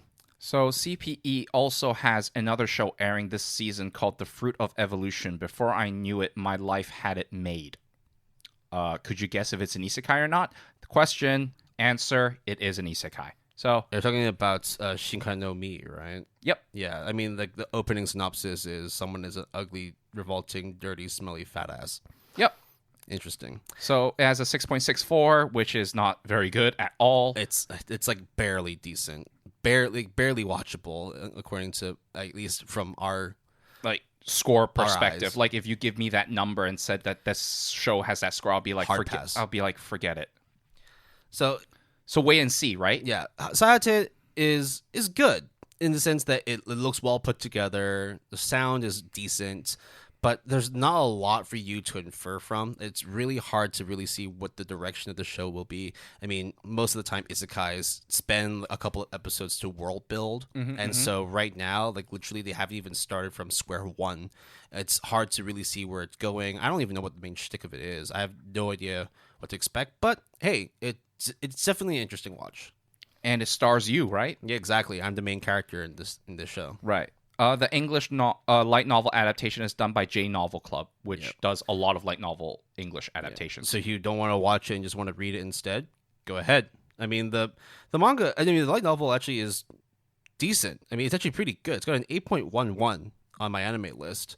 So there has to be something, ranked right? Close to the top 500. So it's definitely it's one of those like more obscure ones, because like in terms of like its popularity, it's 2,800. Ooh.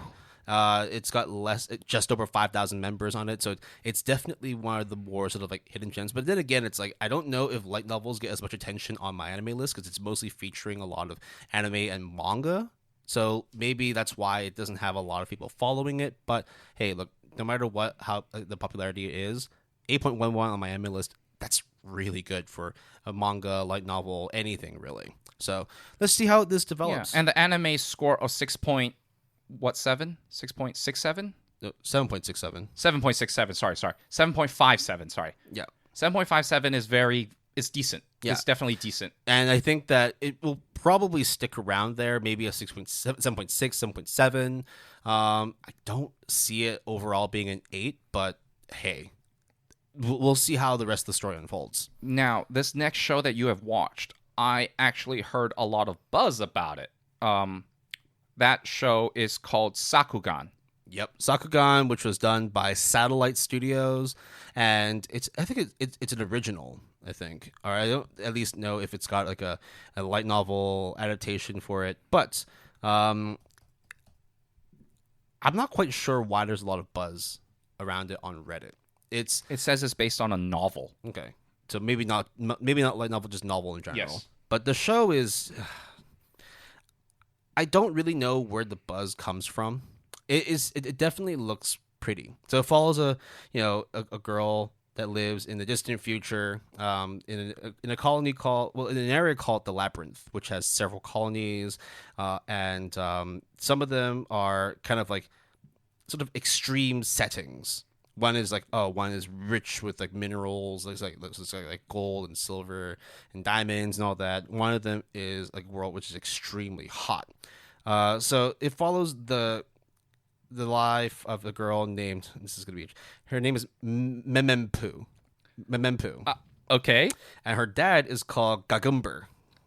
Yes, yeah? It's very interesting names. They basically go around and just cause a ruckus. They go around trying to basically mine and mark, monsters, trying to get the resources in this really dystopian kind of like really, really resource dry world. And it's kind of cute. It's kind of interesting. Kind of Hana's in it. Yeah, but at the same time, I don't quite know why it's getting a lot of buzz. Maybe it's because Hana is there's no way that she just carries the whole anime. It can't be. I mean, she's done so many shows. Yeah, and not all of them are popular, right? Right. There's only so much the VA her can name do. Her name carries weight, but not that much. Yeah, right? It's not like, oh, you watch the show just because of her. I mean, some people do. Some people but do. It's also like I don't really see Sakugan being one of those. So Sakugan, you don't seem to know why everyone is buzzing about it. It looks decent. Okay, I was about to ask that. It looks decent. It doesn't look fantastic. And the production in general is good, right? Like just good, right? Yeah. I mean, it's also interesting as well that they also have Eriko Kimura doing the sound design. She's also the one who did the sound design for Hakemonogatari as well. So it's definitely got like a good cast of people, not just in terms of VAs, but also in terms of the members who are working for the sound design, the animation, the production side. But so far, I'd say it's kind of in that weird spot with Paladin, with Sayate no Paladin, where I don't really know where it's gonna go, and it looks decent. It looks interesting enough to keep me wanting to watch more, but I don't know if this is going to be more an 8 than a 7. Right. So I mean, it holds a 7.57, which is as close to like the middle as you can get for like a show that's between 7 and 8. Wow, So, it's exactly the same same score as a Faraway Paladin. yeah. So who knows where these two shows are going to go? I think when it comes to these types of shows, there are, I think, two things that will happen. Either you watch the show and then you drop it because it just doesn't jive with you. Actually, three things. And then the second thing is either you watch it and be like whatever about it, or you watch it and you kind of really, really, really like it. I think it's one of those shows that are very divisive, I think, in terms of people appreciating the anime itself.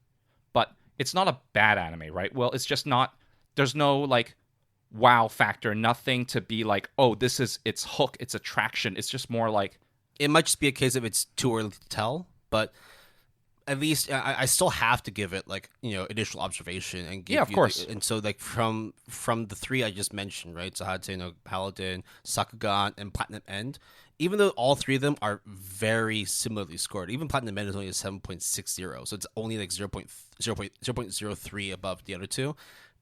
I'd say that Platinum Man's got a little bit more going for it, but that's also like no shit. Like it's Obata, and it's Signal MD. Like I'd say it's a slightly more reputable, more well known studio compared to Satellite, and definitely more than Children's Playground Entertainment.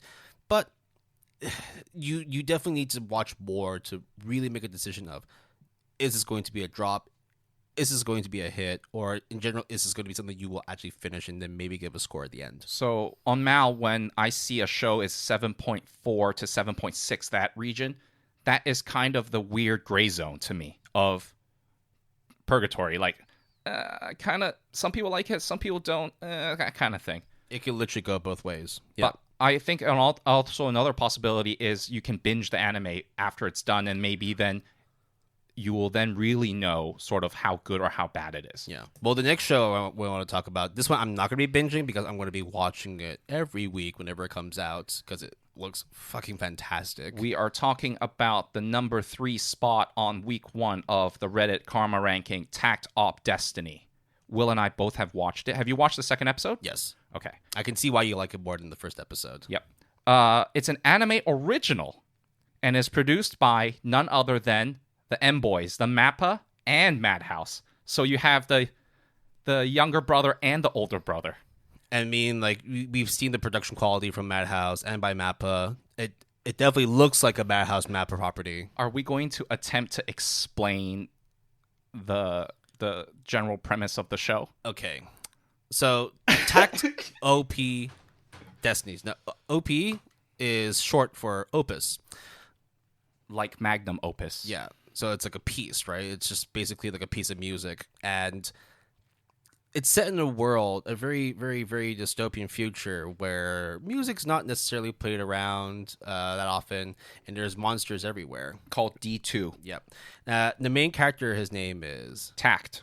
And he has the power to be able to play music or an opus that's used to essentially defeat these D2s. The opus that he is imbued with is called Destiny, hence the name Tact Opus Destiny. And Destiny being the kind of like this kind of kudere, kind of like red colored person. Yeah, with blonde hair or white hair. White hair. She doesn't really say all that much. She just does her job. She eats a lot. She eats a fuck ton of food because she needs the calories, man. But it also, like, she's just not very efficient because these are just basically they're very young. It's like a young, like, inexperienced master, and it's very inefficient underling. Basically trying to defeat these monsters, which are fucking massive, by the way. Oh, also, Tact, when he kind of conducts this kind of battle, he goes through a transformation, and he gets a what's it called, the conductor stick. The conductor stick. I forgot what's it called. I feel so bad. Anyways, so he then basically coordinates and orchestrates a orchestrates is the good term. Yeah, and then Destiny goes around and beats up on these monsters. It's a baton. Baton. It's okay, all right. It's just called a baton. I thought it would be like more technical. Exactly. Yeah. It's literally, if you want its full technical term, conducting baton. There you go. Okay. It looks fantastic. As you can imagine, the music it has to be good, dude. Right? If the music for Tact Op Destiny is not good, I will like that. Then you're done, right? Yeah. The opening I really like. I like the opening a lot. I not only like the song, I also like the sequence. It just looks really gorgeous. Yeah. The first episode, very action filled. It's just basically balls to the wall action. You get to see like the attack's powers in full motion, and it's just a gorgeous animation sequence in terms of like the action. The second episode, more chill, but you need to watch it because we don't want to spoil anything. Yes, it's very important to the overall plot of the world. Basically, episode 1 kind of just thrusts you in to kind of hook you, basically. It's immediately like, this is the world, these are the characters, this is what's happening. And this is the goal that we have. These are the characters that you will be seeing for the rest of the episodes. Yeah, so I really like Tact Op Destiny, but I think, Will, you like it more than I do. Oh, yeah. It's fucking great. I can see this being 8 for myself. Wait, I thought you said you put a 9. I mean, 9 is only being like, when I see the next couple episodes, at the moment, like the lowest it'll be is an 8. Yeah, for me as well. I also have to say that the transitions between the use of 2D and 3D are done very well. That if you don't have like a keen eye, you can't. It's not noticeable. Right. But that's good too. It's not like very you good. have to see the 3D. It's more just like it blends well with the exactly. overall. You can't tell the difference, which is what you want. When it becomes jarring, that's the bad thing. There's something we need to talk about later in terms of jarring 2D 3D transitions. Oh yeah. I know exactly what you're talking about. But I think that's next. But what I will say also is that, without spoiling anything, a piano plays throughout the 2 episodes that we have seen. So good. And the fingers that they play are not only very accurate to the song, they actually show the fingering, like the finger movements. The fingering. The fingering. I had to stop myself, dude. Like it's done really, really accurately as well. So hey, props to Toby. It's looking to be a good original. Also, Tact's VA and is Miyamura from Horimiya. I think I've said as well too. It's like we've had like a good roll of originals every season. This is probably the best original for fall 2021. We've had VV, we've had Wonder Egg, though Wonder Egg kind of slipped a little bit. And then Kudama Drive before that. Yeah, so Tact looks pretty damn good. So I'm really, really happy to see that it's done well the first 2 episodes, as is seen with the Karma rankings as well as Mal. So let's keep the ball rolling with it. So one of Tact Op Destiny being one of the best shows of the season, probably. We gotta go to the opposite end, like literally the deepest depths of trash. So there is a show called Tesla Note, which is based on the manga of the same name. It is produced by Studio Gambit, which, to my knowledge, is their first anime project. Okay. It definitely shows that it's first anime project. The score for Tesla Note right now is a 3.86 on Mal, which is just, at that point, you just got to give them props for achieving this kind of. And this is just a time of recording. It was better before. It was a 4 something. Exactly. Yes. So by the time this releases, it could drop even more. Right. If there is a show that you want to just laugh at, this is that show.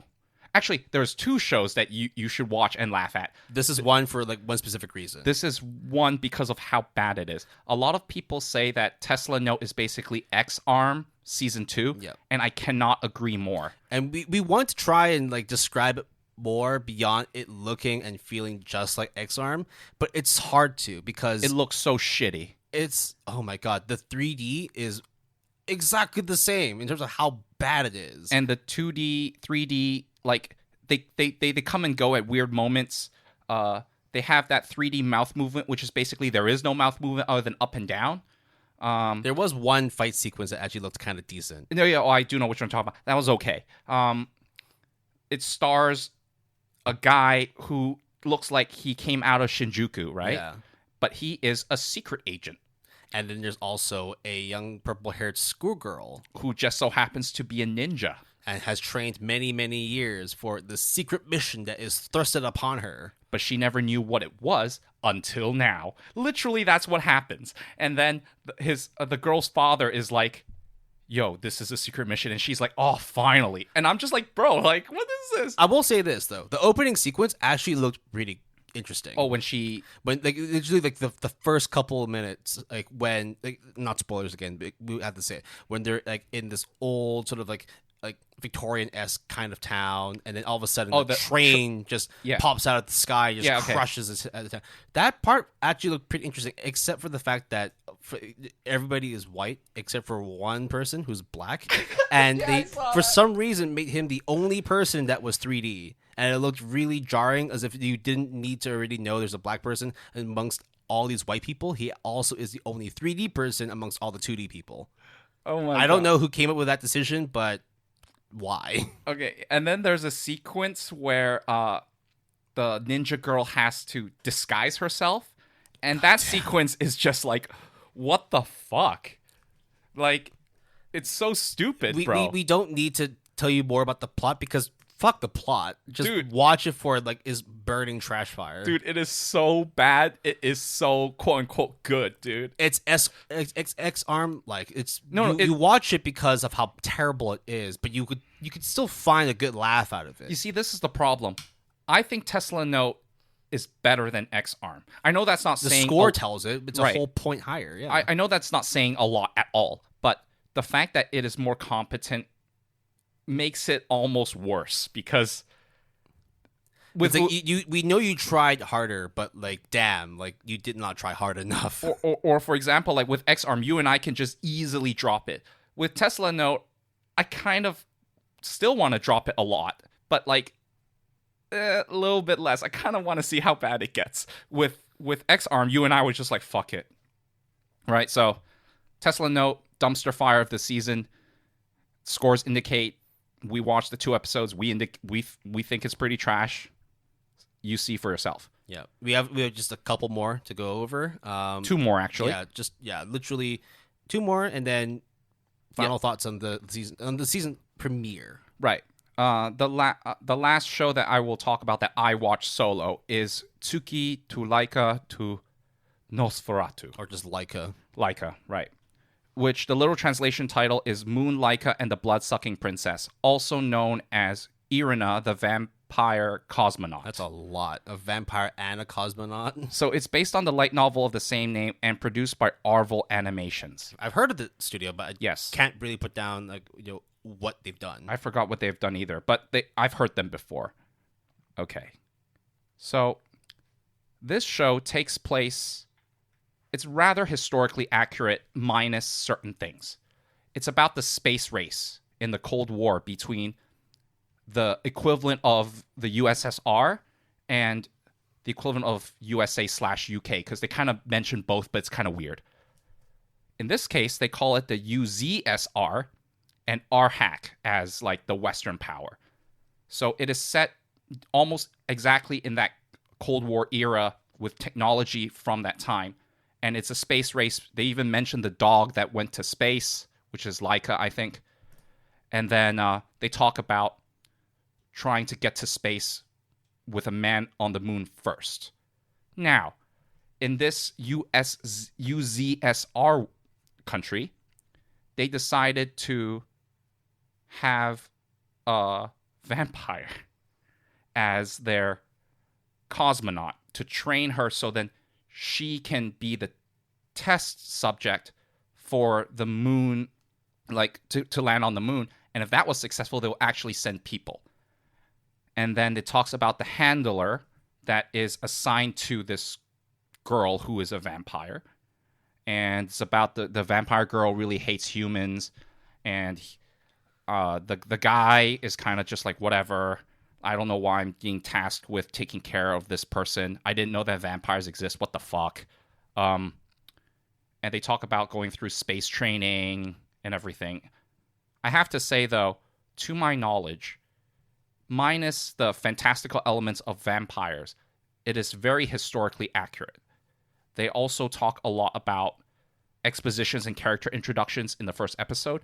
I think there's like non-stop talking in like the first episode, like the first half of the first episode, and just everyone gets introduced, and you hear like, oh, general, lieutenant, and it's just like, okay, guys, like chill. I also think that there is a very prominent scene in the first episode that involves caviar that is rather disturbing, but then they actually explain it in episode 2, which I thought okay, but still it was rather weird. Like, this show is, I don't know, Will. I mean, what are your current thoughts in terms of like where you think the final score will be? I think it would be a 6.5 to a 7 out of 10. Right. I think that the fact that if you like historical stuff, but with a fantastical element inserted in it, it's rather good. It's very accurate of training for space, and they really go in depth of what astronauts at that time have to train for. So if you like historical stuff with an added dose of fantastical elements. Some Cold War vampire space race shit. Yeah, and the vampire thing is pretty stupid because she debunks like a whole lot of stuff that, in fact, one of her shticks is Oh, I actually am not afraid of garlic. You have a cross? What was that gonna do? I actually don't sleep. I actually don't need blood.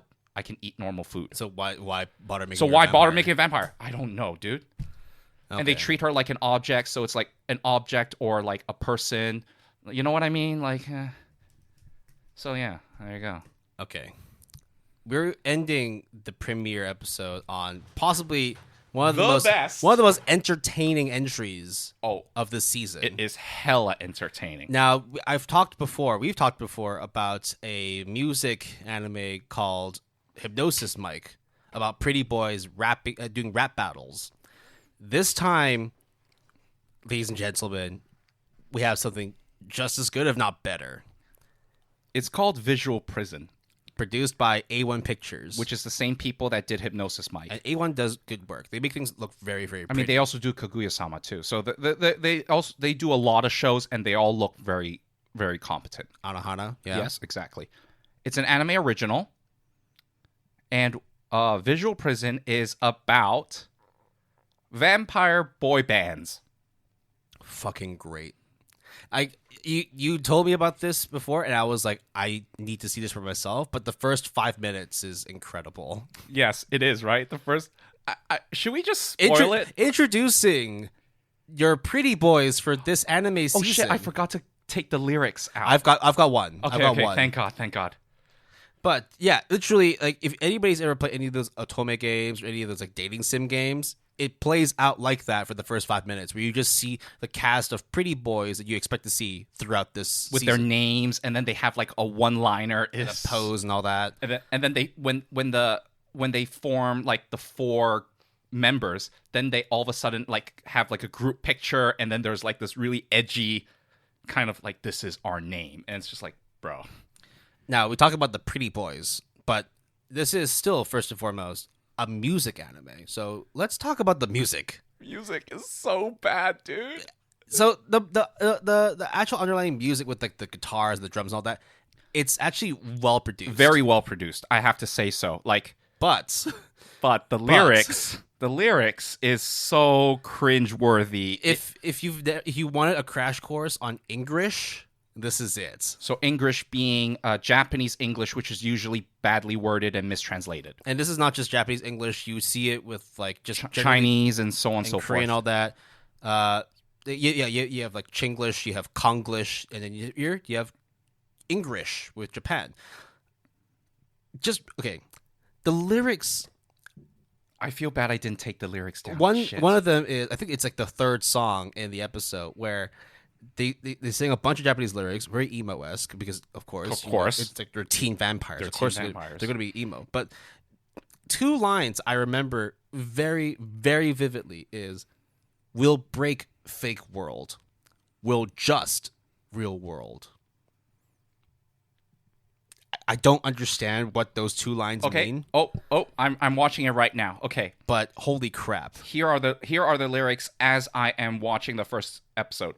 Allow me to take in all the lambs abandoned by God, more luxurious than any footrest, and now I shall bestow upon you the right to feel that pleasure. Bro, what the fuck is this? Some real biblical shit, and then talking and equating it to a footstool. Yeah. Okay. The storyline is main character gets bitten, but didn't know he gets bitten, and then somehow is the newest member of this boy band called Guilty Cross, which is like, fuck, dude. Like, okay. And then it turns out that every so many years or whatever, they have a boy band battle between, I think, 4 groups in this case of pretty boys who are also vampires. And that's the story. Not much of a story. There is absolutely, like, I don't give a fuck about the story. I just care about the music performances. It's so bad, dude. Okay, and remember the Ahegao scene? Yeah, okay. yeah. So there is a scene where a pretty boy vampire bites another pretty boy vampire. Of course, it's like the younger, more effeminate-looking one. Yes, and some of the pretty boys don't look pretty boys. They look like women. But okay, sure. That's a look. I understand that.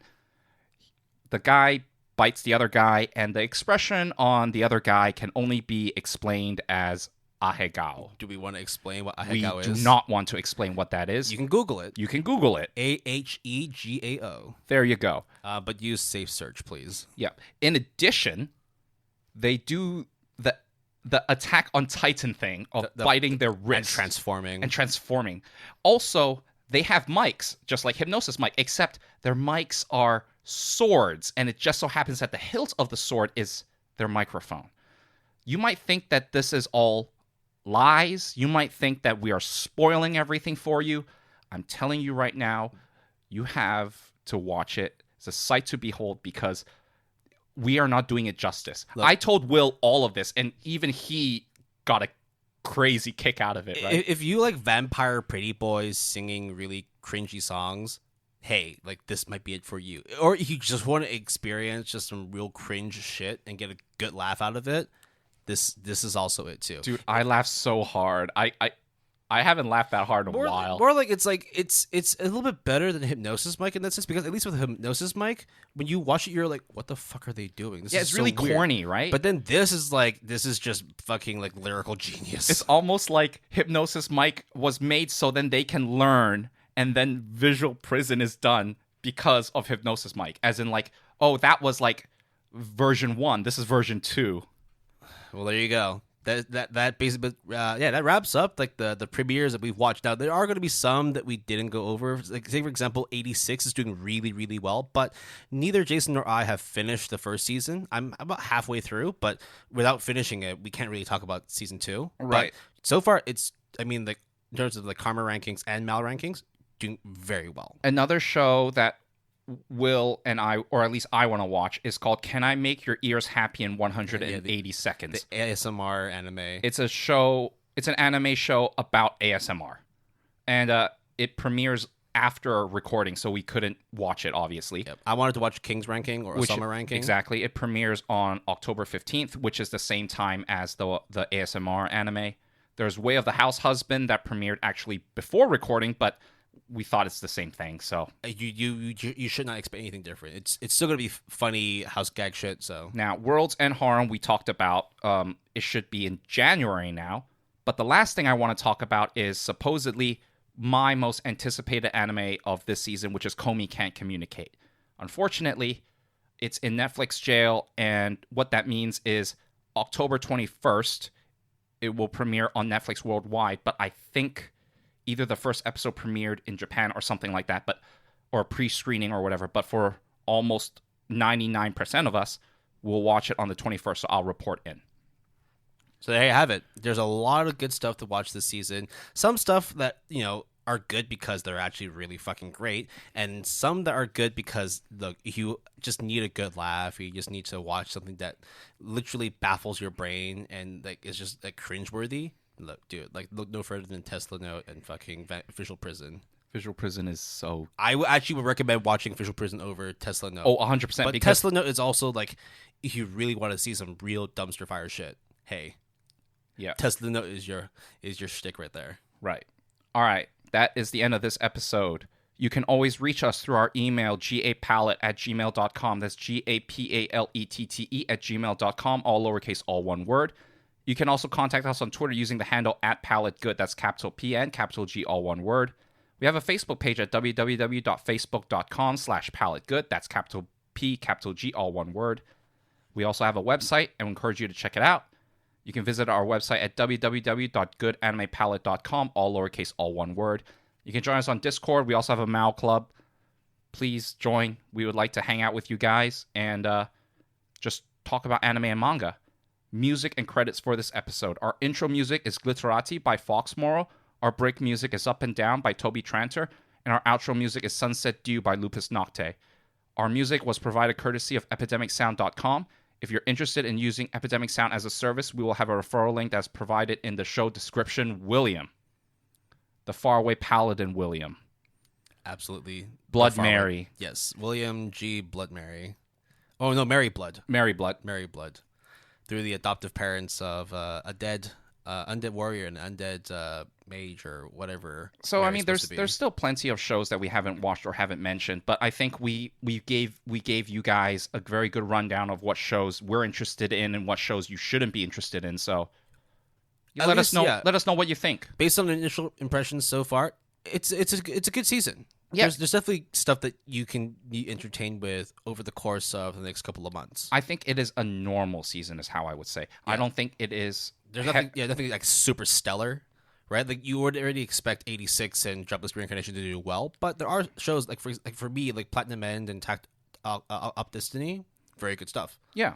I think Senpai's Annoying is really good. I also think Miruka-chan is really good. And I think for Jason as well, right? Like when Komi finally drops, like that one's going to be There's no way it would be bad. I don't think it will ever be bad. Yeah. So definitely keep an eye out for all the other releases or when stuff goes online on Netflix or Crunchyroll or whatever streaming service you use. And we'll watch more stuff and report in every now and again. But that is our fall seasonal premiere episode. Yeah. So thanks very much for listening to today. We'll be back in a couple of weeks and hopefully bring more content to you. I think the next episode we're actually going to be introducing some stuff that is going to be a new episodic. Yeah, it's going to be pretty interesting how that pans out. Yeah. I'm excited. So everyone take care. If you're in Hong Kong, hopefully you've lived past these 2 back-to-back storms and enjoy the rest of your week.